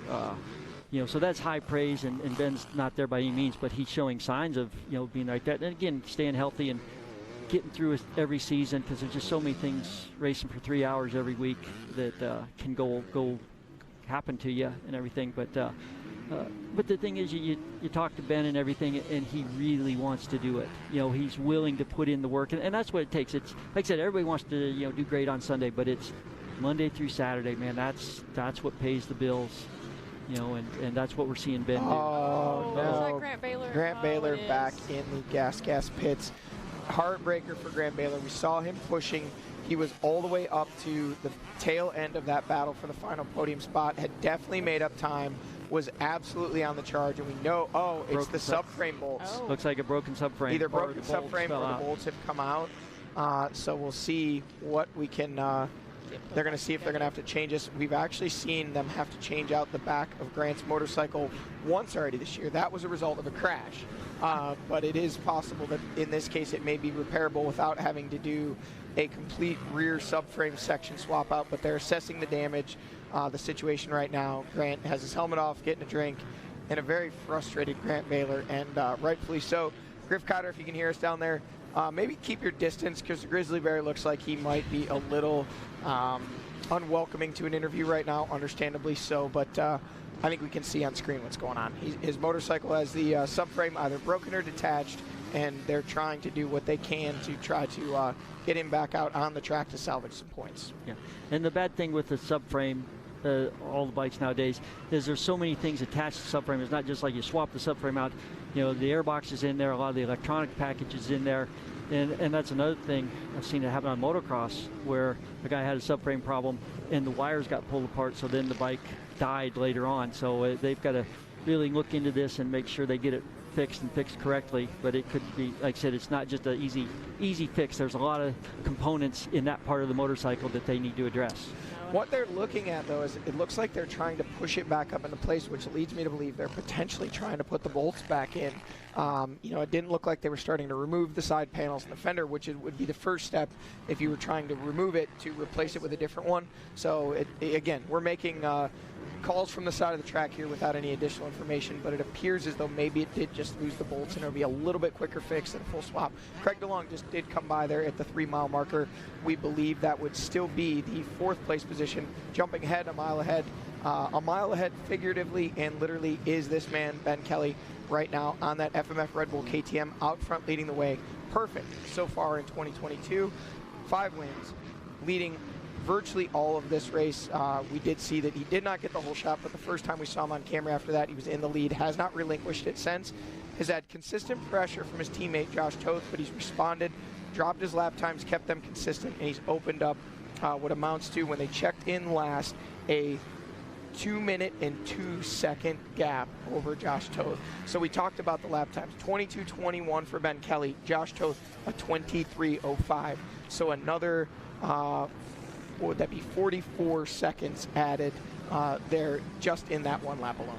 Going back to the numbers, I would be kind of curious. You said you did a percentage of variance on Ben Kelly's. Did you do one on Toth's or any of the people behind him? I'd be interested to see like how much of a difference there is just in the variance alone. I didn't. I could go back and do some math on that. We can get a and when they did check in, just to clarify, Trevor Bollinger had taken over that 3rd place spot. Craig DeLong up to 4th. Jordan Ashburn 5th. Grant Baylor had actually as well gotten around Lane Michael, dropping Lane Michael back to 7th. Grant was up to 6th. We do know he is in the pits now getting repairs made to his gas, and Lane Michael likely now back up to 6th. Interesting enough, the top 6 overall, all XC1 riders. That's something we haven't seen a lot of this year, with a lot of these guys returning, the class getting even deeper and stronger, starting to pull away from those XC2 riders. Leading the way in that XC2 class, it is still Lyndon Snodgrass. Josh Strang actually now has moved up to 9th place overall, about 1 minute and 28 seconds behind Lane Michael, which we now know would actually move him up another spot with Grant at least temporarily out of the running. So Josh Strang up to that 8th place overall. Angus Riordan still holding on to 2nd place in that XC2 Pro Lights class, 58 seconds behind Lyndon Snodgrass. And then Liam Draper, your 3rd place rider in that XC2 class. Solid podium run today for Liam. We've talked about it a few times already on the show. It's been a struggle of a 2022 for Liam Draper, but right now, solidly in that 3rd place spot. Now we see the 2nd place overall rider, the 206 of Josh Toth. You know, if you're Josh Toth, you got to be ecstatic to be in that 2nd place spot. But at the same time, the frustration of knowing he had Ben Kelly right there in front of him, now 2 minutes behind. You know, Mark, Rachel, what do you focus on? It's been an off race, or it was an off race.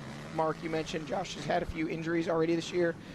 Do you focus on the positives of being on the podium, or do you really get back to the grindstone and think, what am I going to do to make up this 2 minutes? Both. You celebrate on Sunday because you know what? I'm never going to be someone who complains about a podium. You only get so many of those in a career. Enjoy every single one that comes your way. But at the same time, if I had been in 2nd and watched the leader walk away from me, Monday you take off. Oh, hey, what do we got going on, Matowski? I think we have Griff Cotter down. Sounds like he was breaking in. Griff, do you have an update for us? They were looking down at his front sprocket, it looked like. We'll try to get an update for you from the AM Pro Yamaha pits down here. So that is a dangerous situation, obviously, for our XC2 co-points leader. It's been a bit of a rough day for him, you know, in his home state of Indiana. Kind of expected to see him up front. We do know he did have a big off at the Tiger Buck, or the 2nd time we went to I believe it was the 2nd time we went to Big Buck. Tiger Buck was the GNCC I'm referring to. I like Tiger Buck. Can we stick with that? He had a big off at Tiger Buck and just seemed to be a little off the mark at Camp Coker. But, you know, here today has kind of been struggling. We have not seen him inside the top 3 at all throughout the whole day. And now it seems they may potentially have a bike issue to address. But if you're Mike Wachowski, you got to just focus on max points for the day, trying to keep yourself in the thick, in the fight for this championship, which he's been the leader of all by himself all the way up until last round, where Lyndon Snodgrass was able to tie it up at the top of the leaderboard there. Yeah, and it looks like we got a lot shaping up here for that 3rd place position on the podium. So hopefully we got a big battle here with this lap and a half left to go. And going back to Josh Toth, yeah, 2nd's going to be great today. And the way the last couple of years have been going for him, that is 100% positive. And we'll catch up on that when we get back from our break. Absolutely. The top 3 as they run, Ben Kelly, Josh Toth, Trevor Bollinger, and the battle for that final podium position continues to heat up. We'll see how it shakes out when we return from a word from our sponsors.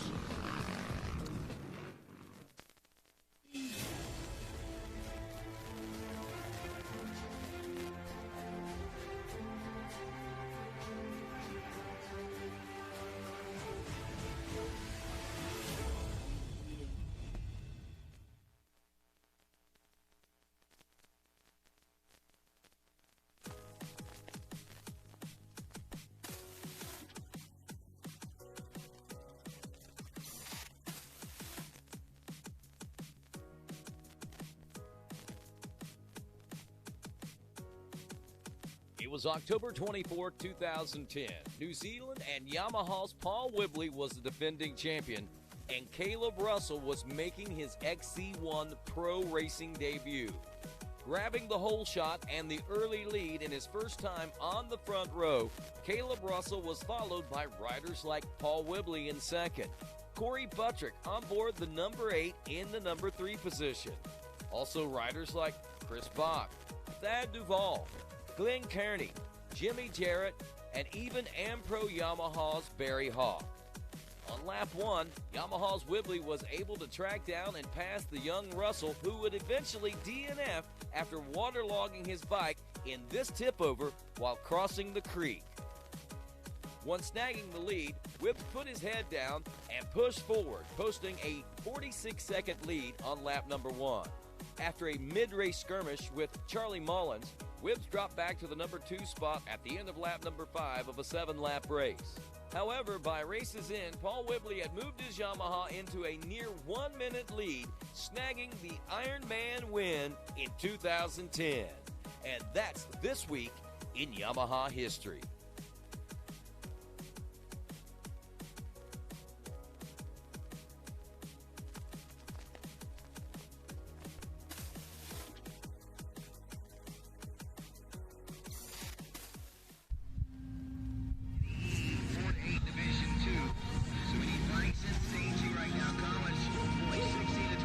We all have our reasons to accomplish, to work hard.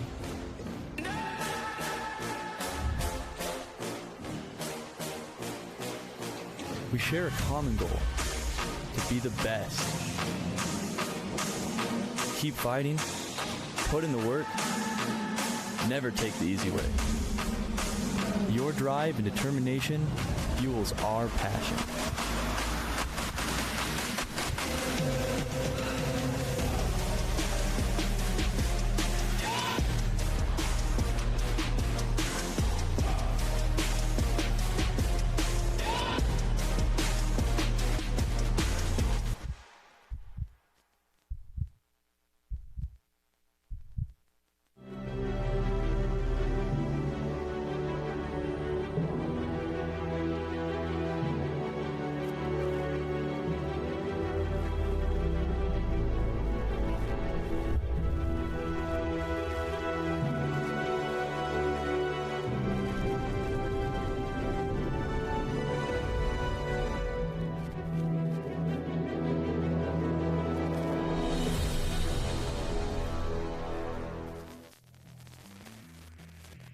This Racer TV broadcast is brought to you by Specialized. Specialized Turbo e-bikes. It's you, only faster.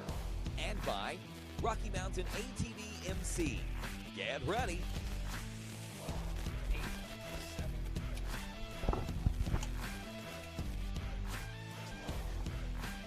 And we're back from the Hoosier GNCC here live on Racer TV.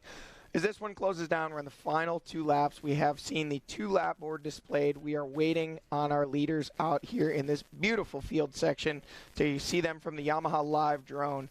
And what we should be seeing is the big number 1 of the 6'9", 6'3" leg, Ben Kelly. He's used those big long legs to paddle through the ruts, to keep himself upright and moving forward. And he has opened up what amounts to a 2-minute and 2-second lead over his teammate Josh Toth. Now just over 2 hours, well, 2.5 hours now into this one, as they're nearing the completion of lap number 7, where Ricky Towery will have a white flag waving, meaning only one more lap for Ben Kelly to keep it on 2 wheels and get himself to the finish line for his continued perfect season so far in 2022. Rachel, Mark, if you had to guess coming into 2022, prior to round 1, is there anyone you could have thought would be able to win 6 straight to open the season? Mark, we'll start with you. No, just because the talent level was so deep, and with Thad Duvall coming back healthy, you know what he has in the tank, and the way Stu finished off last year. I know Ben was strong last year, but I thought we'd see a big mix-up on the podium every week. Absolutely. I figured it was going to be kind of like Clash of the Titans style between Kelly and... Oh, what do we... Oh, we've got Ben Kelly down. No, that's not Ben. No. I thought it was. Okay. It is Ben. It is Ben? It is Ben. Oh, Is it it? is. Yeah, So he had his Ben. Josh Toth moment. We started talking about him, how he's been so perfect so far in 2022, and he puts it right on its side. Clearly we need to stop talking about nothing people. ventured, nothing gained. Sometimes you got to push the pace if you want to lead these things by 2 minutes and 2 seconds. But, yeah, it took him a little bit of while to get going there. But I have a feeling when he checks in at scoring here in just about 3 more minutes, I don't think we're going to see a huge change in that gap. If anything, the gap may have even opened up more because it appeared that Josh Toth may be falling back into the grasp of the 739 Rockstar Husqvarna of Trevor Bollinger and his teammate Craig DeLong. So Ben Kelly back out on screen here. Footage from our Yamaha Live drone really gives you a perspective of just how fast these guys are going out there. Bruce flying, trying to hit his marks. And we talked about it earlier. Ben really making kind of his own lines here. On some of the corners, if it's the fastest way, he's using the berm. But a lot of them, he's going out wide, squaring it up, trying to stay out of the chop, trying to stay out of the rough stuff, and really just trying to save abuse on both himself and his motorcycle. There you can see it there. Getting to the insides where there's some smooth ground. He's looking to his left there to see if anybody's behind him. But I'm sure that his pit crew has given him the pit boards that a 2-minute plus lead right now, and it really is at this point just keeping himself upright, keeping focused, and getting himself to the finish line, Mark.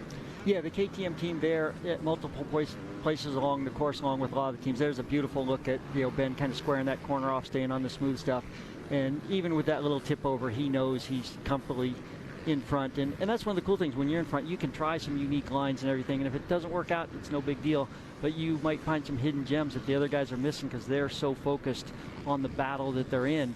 And something in the battle that we didn't think we might see is a battle for second place on the podium today. And Josh Toth is kind of backing up a little bit, and the Husqvarna guys are coming hard. So this last lap, we could be in for a fun show for those last 2 steps on the podium. It's funny how that works itself out, Mark. Just a lap or 2 ago, you were saying, looks like the number 1 and 2 spots have kind of sorted themselves out, but that battle back there over the final podium position is starting to materialize.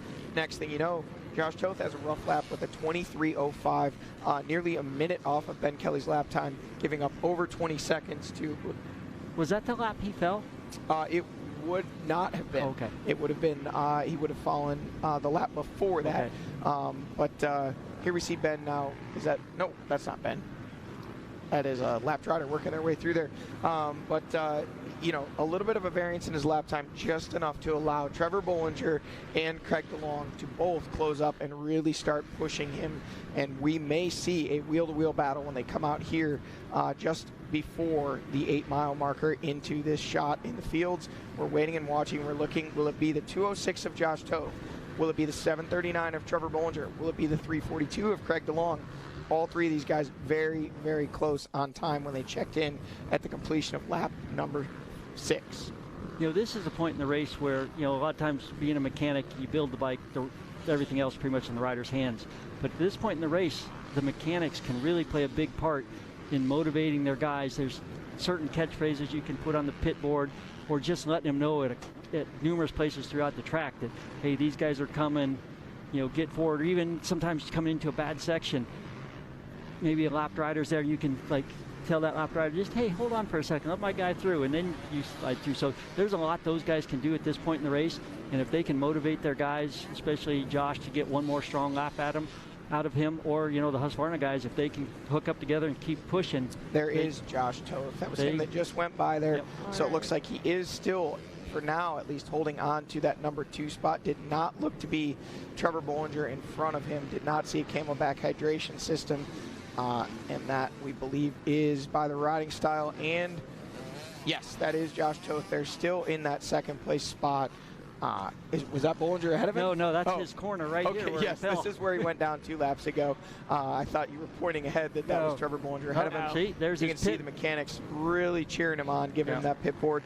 And if you're Josh Toth, all you want to see at this point is that you're maintaining the gap back to the rider behind you that's charging, which is Trevor Bollinger. If you're Trevor Bollinger, all you want to see is that you made up 1 second. Yep. You know, when you're talking gap of, when they checked in at scoring, it was 23.5 seconds was the gap, but we talked about it before. 24 seconds faster was Trevor Bollinger the previous lap. Now here at the 9-mile marker, I think Ben Kelly would have already come through this section, so we'll be waiting on Josh Toth as he comes through here. And maybe at this point we'll get to see exactly what the gap is. We know we'll see it at scoring.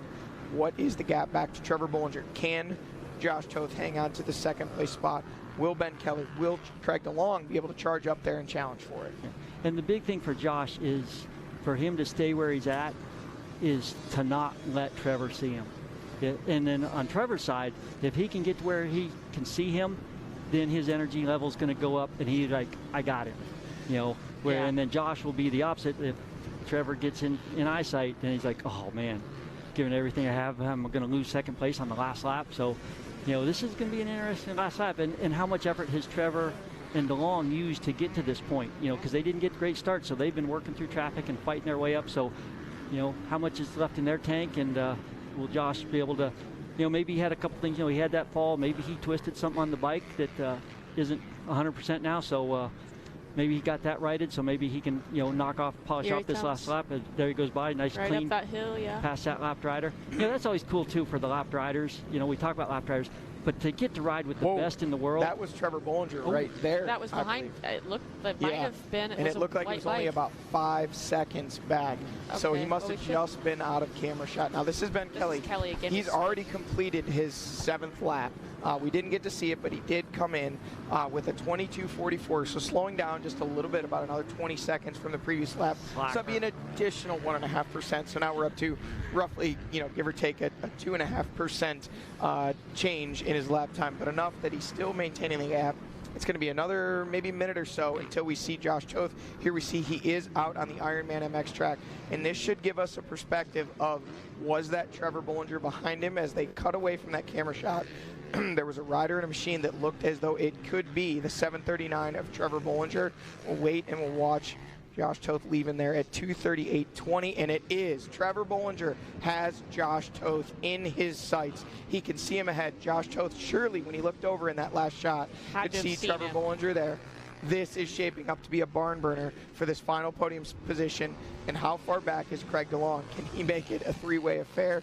It's looking right now that he has not made up the ground that Trevor Bollinger has. He was another 25 seconds behind, but it's looking like it may even be more than that now, because we still do not see Craig DeLong. There he is now. So he has probably given up even just a few more seconds. So immediately not a threat to Josh Toth, but the threat coming from behind him from the number 739 of Trevor Bollinger is very real. He is now checked in with 7 laps complete, and looking at that lap time, a 22:44 for Ben Kelly, a 23:21 for Josh Toth. So 23:10 for Trevor Bollinger. So it's a difference of 11 seconds, dropping the gap from 24 seconds down to 12.3.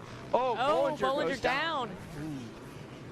Just lost the back end, just drifted right out on him. That, I think that berm looked a little more solid than it was. I think it might have been a bit of a silt pile. That back end just went right through the thing. That's a sand section there, and some of it has gotten drugged back into that corner. But Bollinger up quickly, only giving up a few seconds, but every second counts. It took him a whole lap to make up 11 seconds, and he's just given back probably 5 or 6 right there. But this is going to be an absolute battle for this final 10 miles of racing. 7 laps complete, the white flag waving last lap. Ben Kelly out front now, 2 minutes 40 seconds is the lead. 12 seconds back from your second place rider Josh Toth there on screen, exiting the GBC Tires pit stop area, and coming into the GBC Tires pit stop area is this man right here, the 739 Rockstar Energy Husqvarna. Mark, you're pointing out that gives the gap right there. You can see it on screen. Yep, and the thing here with Trevor, the fall wasn't that big a deal, but then the little bit of extra energy you took to pick the bike up, and when you're down on the ground, you're thinking, oh, I was down for 20 seconds. When actually it was like 5, but in your head, you're like, oh, and all that hard work you did is now gone. So, but the thing too that Josh has to do is, he doesn't know that Trevor went down, but he just needs to put his head down, don't look back. He just needs to push hard. And the thing is, you don't think about, I got to ride this whole lap hard. You kind of break it up, okay? Because you have sections as a rider that you just nail every time, and other sections you struggle with. So you kind of break it up. Okay, to the 3 mile marker, I got to do this, this, and this. Then from the 3 to the 5, I got to do this. But don't think about mile 10 right now. Just get your race strategy, collect your thoughts, and just know each section, the lines you're going to take, what you're going to do. What you really got to be thinking the whole time you're riding this last lap, and not the whole lap. Just break it up piece by piece, execute your section, then move on to the next section. Trevor Bollinger in pursuit of Josh Toth in front of him. Josh Toth doing everything he can to hang on to that number 2 spot. These two may push each other, but it's going to be a long road to hoe for them to make up the gap to Ben Kelly. 2 minutes, 40 seconds out front for Ben Kelly. Just behind that is this battle that we're watching on screen right now. It was 12 seconds when they checked in at scoring. Trevor Bollinger trying to hunt down the 206 of Josh Toth, laying it out on the line. Washes the rear end, ends up hitting the deck on the Moto track, and now he's pushing again, trying to close that gap down. They could see each other on the Moto track. Obviously now back into the woods, it's a little bit different. You know that guy's back there, but it's just the sense of feeling him there. They're not going to actually be able to see each other again, probably until they come out at that field all the way at the 8.5 mile marker. They're only at about the 2 here. So it's going to be 15 minutes or more until they see each other again. And it's just going to be the battle of will. Who wants it more? Yep. And the nice thing about this part of the race is, our track's pretty established. The guys know their lines, but also other riders out on the track, they're not feeling as froggy as they were early in the race, so they're not going to impede these guys. They're going to hear them coming because they're kind of not on the throttle like they were early in the race. So hopefully, traffic won't be an issue and these guys can settle it between themselves on the track. Well, the mindset of these guys, Ben Kelly, you just have to assume business as usual. He came into this race, 5 wins, points leader, everything going his way. Seems like he just wants more of the same. Josh Toth had some great rides earlier in the season, a couple not so great rides as well, and really just kind of looking to get that ball even more so rolling. Trevor Bollinger, 3rd place in points, looking to improve his position, and really all 3 of these guys are kind of hitting the mark today. Bollinger wants to get up there, wants to get that spot from Toth. Toth obviously would love to be leading this race, looking at a win. But at the same time, I really believe all 3 of these guys are kind of hitting the marks for the goals you would have to believe they set for themselves today. At the 3 mile marker here, we've already seen Ben Kelly go the other way. He's already out of this section, 2 minutes, 40 seconds out front, but we should be waiting to see, and this will give us a good, maybe, representation of what exactly that gap is from 2nd back to 3rd. So there is Bollinger. We did not see Toth come through there, so unfortunately we won't be able to tell exactly what that gap was. But we do know Bollinger's still there in the 3rd place spot. Maybe we'll get him here at the Monster Mile as we look at Ben Kelly. Yeah, and Ben, except for that one little bobble he had there, man, this has just been a textbook ride for him today, just like the 5 previous to this. So it's really an impressive start to the season. And Timmy and the guys over there at the KTM truck, they've just got to be ecstatic. And actually the whole KTM group team's over there with the 2 KTMs up front and the Husqvarna guys, knocking them on their door right behind them. It's been a great day for those guys. I know they put in a lot of hard work just like everybody else, but and it's fun to come to a facility like this too, because Indianapolis with the Indy 500, it's a racing state. There's a lot of motorsport activity in this state, and the fans really get behind it. So it's great to come to a place like this. And again, the Shaver family, they just bend over backwards for us here and just do a phenomenal job. So I know a ton of people, this is one of their favorite GNCCs to come to every year, and they're enjoying it right now. Rachel, obviously you're from Indiana, so you get to ride this dirt all the time, but I can tell you coming from Ohio, and my fellow Buckeyes may chastise me for saying this, but my favorite part of coming to Indiana is just plain and simple the dirt. How amazing the grip is. It really ruts up. It gives you great grip, but at the same time, it gets rough, but you don't get the square edge. You get kind of more rolling bumps, and getting to ride this all the time. What's it like to actually get to race a GNCC in your home state in conditions you're used to riding? Well, we'll put it this way. I'm spoiled with my dirt. I can't complain about it at all. Everywhere else I go, it's always like, but it's not Indiana dirt. So for sure, I'm fortunate. All of us Hoosiers are blessed to have such a good terrain to ride in. As far as a home state race, I'll be honest with you, I usually don't do super great here. It's fast, it's open. I do better at snowshoe. I'm not from West Virginia, but the rougher and nastier it gets. The one exception I will say with racing here and doing well here is if it's a mudder. If it's muddy in Indiana, I come in oh yeah, this is my day. But otherwise, to be honest, give me some rocks. Give me something really technical that's going to make everyone else sad, and that's when I'm happy. So for what that's worth. While we're waiting on them to come through, do we want to check in with XC2, XC3, see where they're at? Yeah, the XC2 battle shaping up. Those guys haven't checked in just yet with 6 laps complete, or 7. Actually, now they have. So it looks like as we do a rundown of our top 10, Ben Kelly leading, Josh Toth second, Trevor Bollinger in that 3rd place overall, Craig DeLong now 42 seconds back, which was 24 last lap. So that gap has opened up. Jordan Ashburn actually putting in a push that lap and making up a few seconds to get himself to only 31 seconds behind Craig DeLong in that 5th place spot. Toth. Josh Strang up to 6th. Josh Toth has now come through on screen. We'll focus back on this for a minute and see what that gap is back to Trevor Bollinger. Looks like 26:54 as he's kind of working his way through there. It looks like Mark Hyde has his watch out. He's got that Apple Watch. Must be part of that retirement gift from the job that he still hasn't retired from. You know, well, Robert, he keeps projects for me, so, you know, you never really retire from KTM. Looks like the gap may have opened up more. There is no, that is not Bollinger. There's Bollinger. I think that's more than 12 seconds. Yes, it is. Yeah, What did it come to? He's looking at about 15 to 18 second range. There we go. So the gap has opened up just a little bit, potentially a result of that fall that we saw on screen. I think it matches about the time frame of that crash and duration. the fact that now they each know there's no element of surprise anymore. Bollinger, you know, was on the charge. Maybe possible that Josh Toth didn't know he was coming, but on the moto track when he looked over, you know, he looked him right in the eyes and saw he was coming. So this one is going to shake out here, folks, in a matter of about a half a lap. We're going to have all the results, all the final action through the final miles for you when we come back from a word from our sponsors.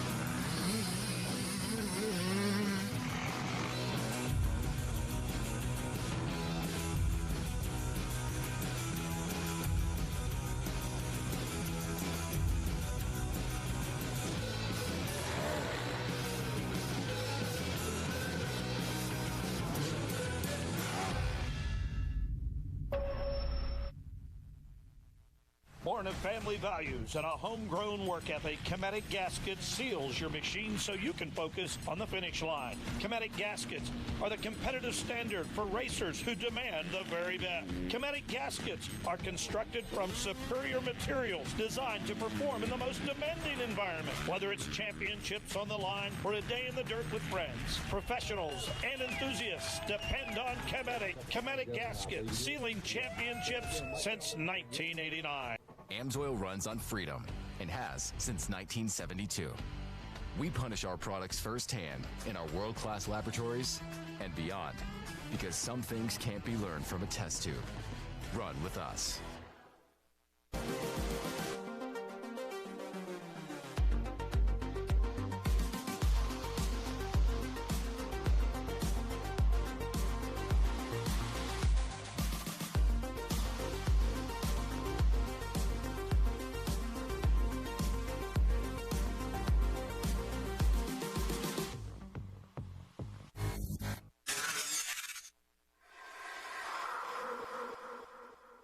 Last season was my best season ever by far. I won a lot of races. I won the championship, and it was also my first year using ARMA. And one of the things I noticed was just my ability to string good days together.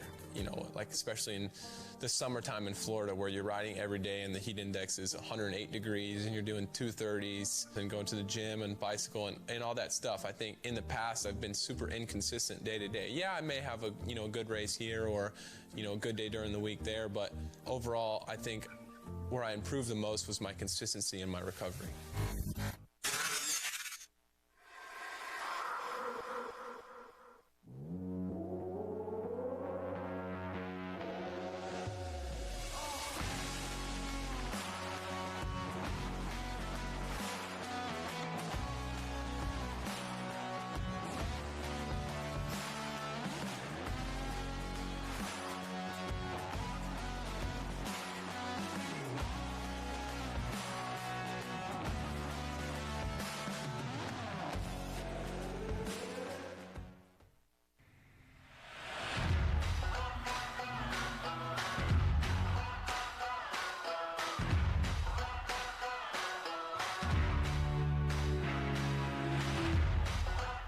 Tires, a division of Greenball Corp, has been in the tire business for over 44 years. we're passionate about developing quality tires that perform great and bring extraordinary value to our customers.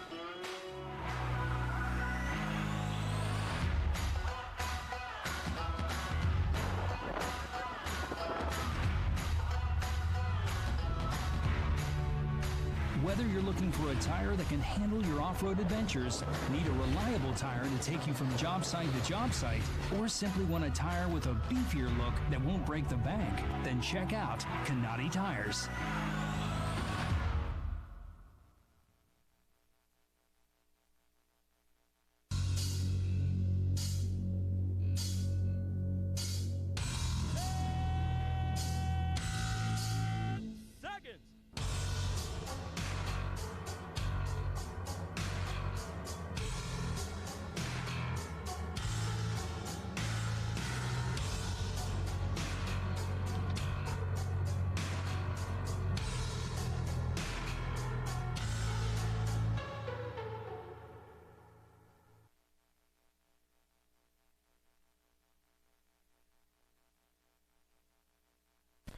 And we're back with GNCC Live here at the Monster Mile marker number 4.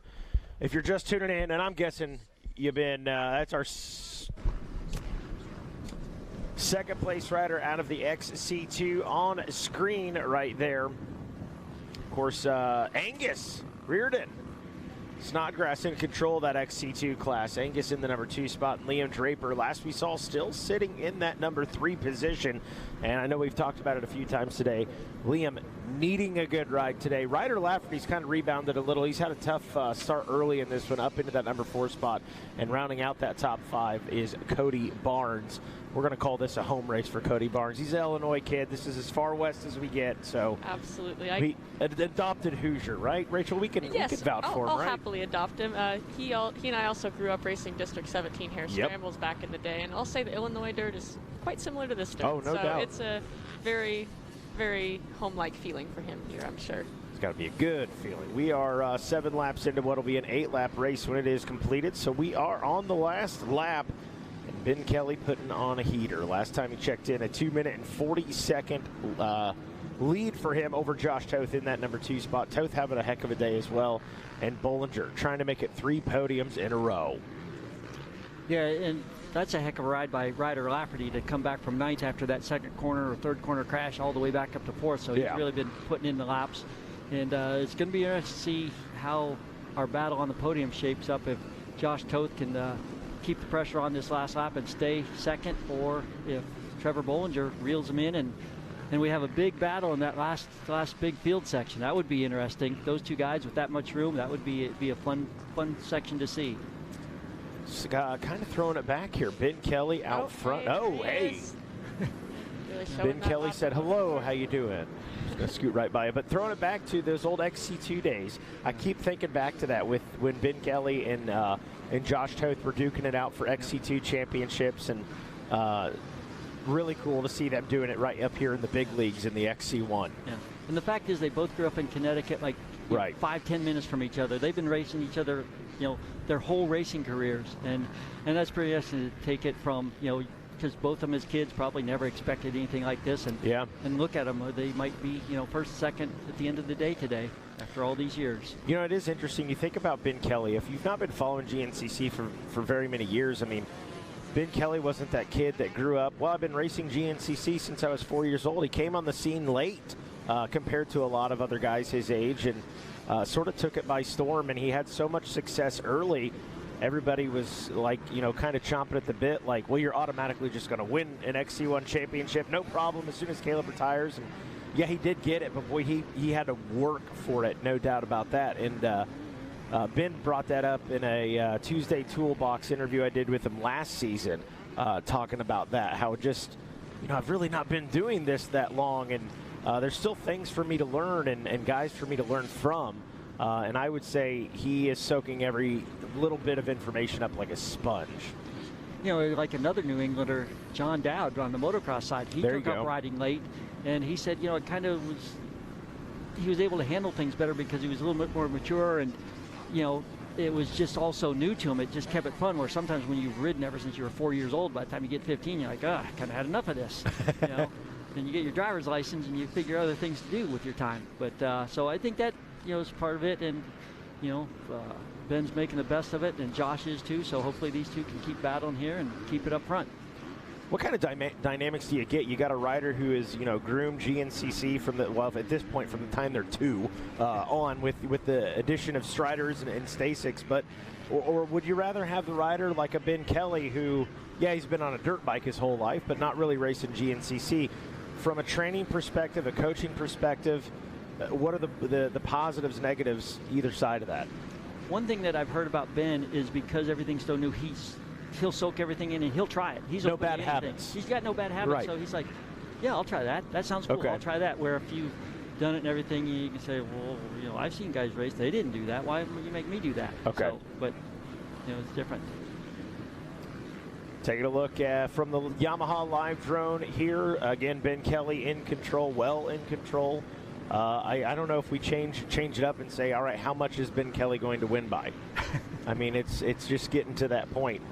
But doing well. Looking at the FMF PowerPoint now here. Mile marker number 9. Not too much further to go now. 2 hours, 57 minutes into it. Woo! Hey, his foot came off the machine. He put his foot down, and we saw him fall a lap ago. So he's just falling apart. Those guys will probably catch him before the race is over. Yeah, my goodness. Yeah, he's almost there. He's almost there. Going back to what you said a minute ago, Mikey, I would say the biggest advantage that comes from having done GNCC since you were a kid is knowing the terrain of the places. We go back to the same places so many times. Even though the course changes each time, the dirt's the same. Yeah. You know what you're getting into when you go to Georgia. You know what you're getting into when you come to Crawfordsville. You know what you're getting into when you go to PA. Like, it's, again, different courses, and I think you also we talked about the lappers earlier in this broadcast as well. I feel like you develop kind of a second sense for them. Like, there's not a whole lot of other places where you have the volume of traffic they're passing, either in the morning or in the afternoon, for that matter. And especially for our foreign friends that come over, World Enduro, there are no lappers in a World Enduro. You go in an order of speed, and if you catch someone, it's because they're on their face or they're not having a good day. Like, there's a few aspects of GNCC racing that are unique that I think you only get the hang of as you go, and I think that's one of the reasons Ben Kelly is still continuing to improve, because there's, again, still stuff for him to learn, even though he's the fastest man on the track today. Terrifying that he is still improving. Terrifying. This man is going to win 6 GNCCs in a row, and we're sitting here talking about how this man, who is now won 6 GNCCs in a row, still has room for improvement. That is insane. Checks in. 8 laps completed. Checkered flag flies, and there is your Hoosier GNCC winner, Ben Kelly. Soak it in. Another day at the office. I'm telling you, he's going to take this helmet off. He's going to be smiling ear to ear, and he's going to say, I got another hour in me. But don't tell Carrie Joe that, because I don't want to do 4 hours. Shoot, we used to do 100-milers. We didn't get done before 5 hours. I don't know why these kids are complaining. You're right. Mark's got a point there. These kids are soft today, man. Back in the day. But yeah, Ben Kelly, all smiles, and rightfully so. That young man has gotten the job done 6 times in a row this season. Griff looks like he's ready, locked, and loaded. And if you are ready, Griff, jump in there. And I would say let him get his breath, but hey, he's got his breath. Take it away, Griff. Here with race winner Ben Kelly. Ben, let's start with today. Take me through your race. Man, it was a solid race. Had a good start, like 3rd, and got by Ricky there going into the woods, and followed Josh for about half a lap. And man, track was tricky. Like, it was nice having him ahead of me, but I think he was thinking the same thing, so he took an outside line, let me by, and so I led from there. And yeah, the guys were on me for a while, but pulled a little bit of a gap so they couldn't see me. And yeah, I stayed relatively close the first half, but I just kept doing what I was doing and having fun. And man, track was gnarly. I'm beat. I need some water, but it was fun. And yeah, it was fun to go fast out there. Bigger picture, it's been a long time since someone has won this many races in a row. Do you ever think about that? I mean, it's pretty cool, but like I said, life just comes so fast and flies by, and it's one race after another after another. You literally have no time to take it in, but I'm sure I'll look back and be pumped. It's pretty cool to have more consecutive wins than KR. I'm sure that eats him up inside a little bit, but yeah, he's the one that's helping me get here this year, and Jacob, yeah, we've been just working hard, and everything's coming together, and yeah, I don't know, it's working good. Mindset heading into John Penton. You know, honestly, John Penton, like, I think that's the win I want the most. String nabbed it from me last year, and then the second time we went to that property, Stu stole it away from me on the last lap too, so man, that one hurts, and it's a badass trophy they give away there, so yeah, I'm gonna focus on getting that win. Well, from excuse me, from the Hoosier, your race winner, Ben Kelly, could we see Caleb Russell coming out of retirement to try to stop that streak? I don't know. We'll see. But race winner, Ben Kelly, congratulations. Well, he's focused, Mark Hyde. Rachel Gutta, she said, I want that gas tank. It's been stolen from me twice. And he's right, that coveted John Penton gas tank. And we're getting reports now that Trevor Bollinger on screen is in that number 2 spot. So how about that? We got time to catch Ben Kelly, get the interview, and the battle for second unfolding. And we believe we've got Trevor Bollinger in the number 2 spot. We getting reports, have not seen Josh Toth. And then Josh had kind of opened that lead back up a little bit over Trevor when he fell, but there goes Trevor, and it looks like he is going to get that second position. So Trevor Bollinger, this would be what, 3 podiums in a row? Is that Mark Hyde, what'd you see at the top right? I thought you saw Josh come might have saw Josh back there and stuff. So closing in late. Yep, yeah. So it'll be interesting to see who comes across next. There we have Trevor Bollinger.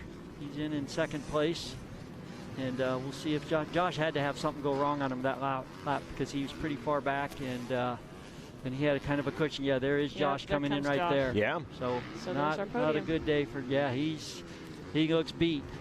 Well, congratulations to Trevor Bollinger, and boy, what a statement race by him. He worked his tail off to get up into that second place position, and he's coming. This is now 3 podiums in a row for Trevor Bollinger. He had the 3rd, he had the 2nd, and here he is today at the Hoosier with another 2nd. This is huge for the Rockstar Energy Husqvarna rider. Yeah, that was a heck of a battle because he had to work his way. He didn't start up front. He had to come through traffic. And that was a really big push on the last lap to catch Josh. So that was an amazing race by Trevor. Good job. Well done. And we'll get the story from Trevor Bollinger on what it took to get around Josh Toth. We'll get the word from Josh Toth here in just a moment as well. Find out what's going on there, how he fell back into the number 3 spot. But Toth's got to feel good about today, too. I mean, like you were saying earlier, a podium's a podium, you know. So kudos to the 206 KTM, and he's beat. Look at that. He is beat.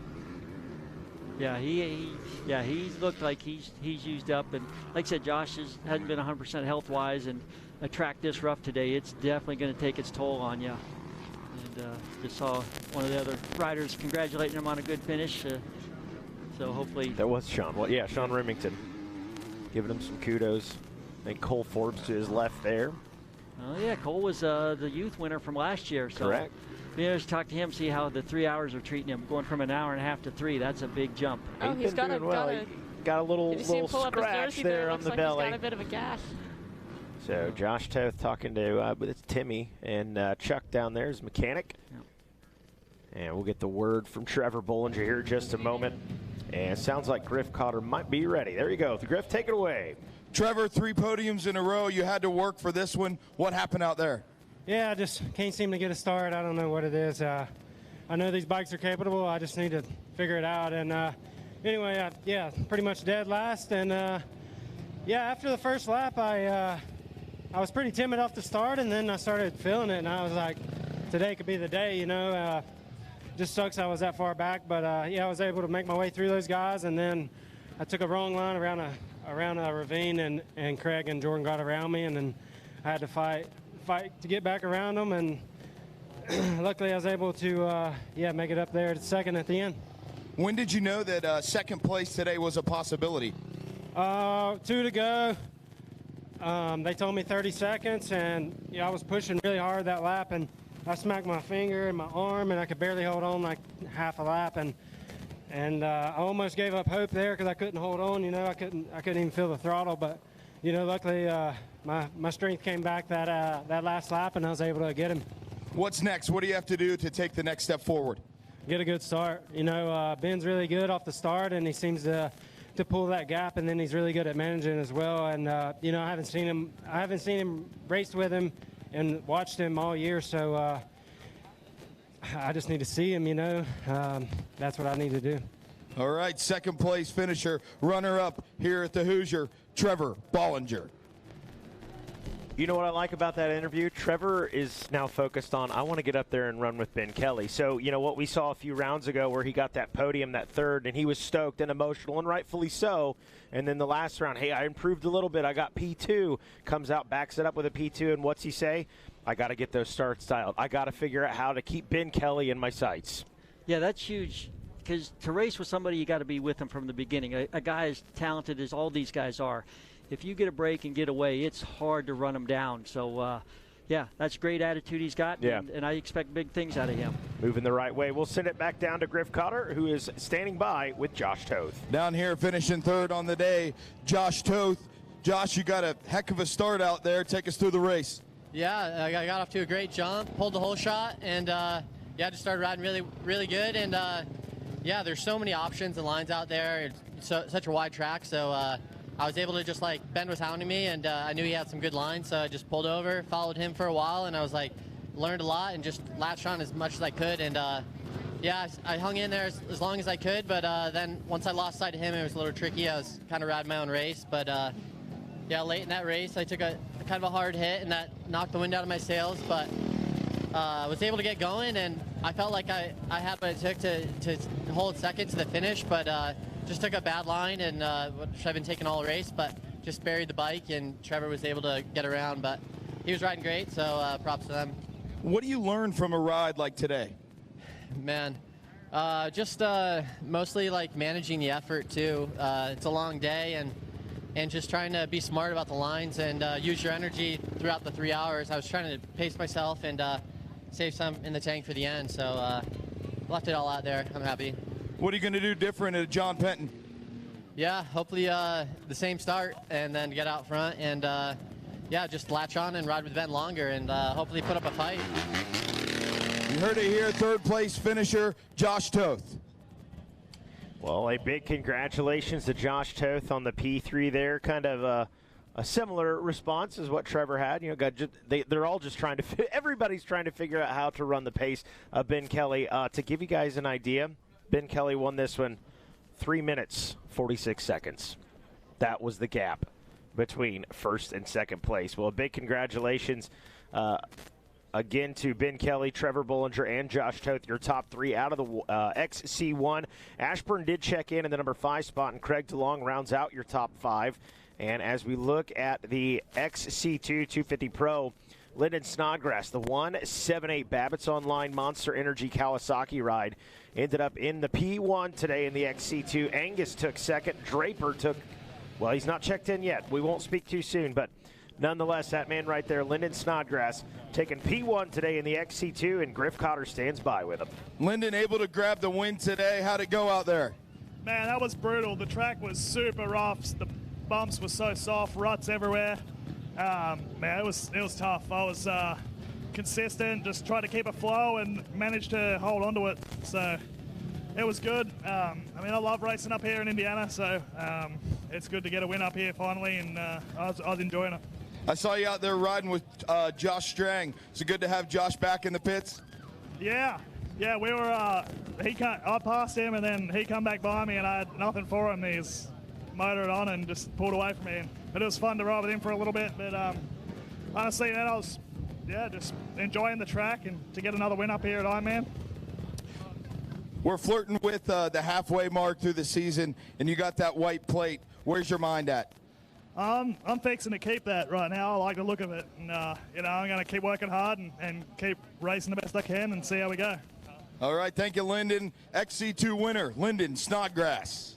Hey, he wants to keep that reverse plate, and rightfully so. Rodney Tallman, if you're watching at home, that's my guy, right? I said at the start of the season, Lyndon Snodgrass, he's going to do well, and he's still continuing to do well from that XC2 perspective. So taking a look at your top 10 again, Ben Kelly winning today by more than 3 minutes, just under 4 minutes. Incredible. Trevor Bollinger, great ride. P2, Josh Toth third, Ashburn fourth, and Craig DeLong rounding out that top 5. And look at all the Australia, New Zealand. You got Boonville, North Carolina represented right there with Lane Michaels. So a great day of GNCC. That is going to wrap things up for us here at the Hoosier GNCC. On behalf of Johnny, almost said Gerard, Johnny Gallagher. See, I knew I was going to mess it up. Johnny Gallagher, Rachel Guttish, Mr. Mark Hyde, and Griff Cotter out and about. I'm Mikey Waynes. We'll see you at the races.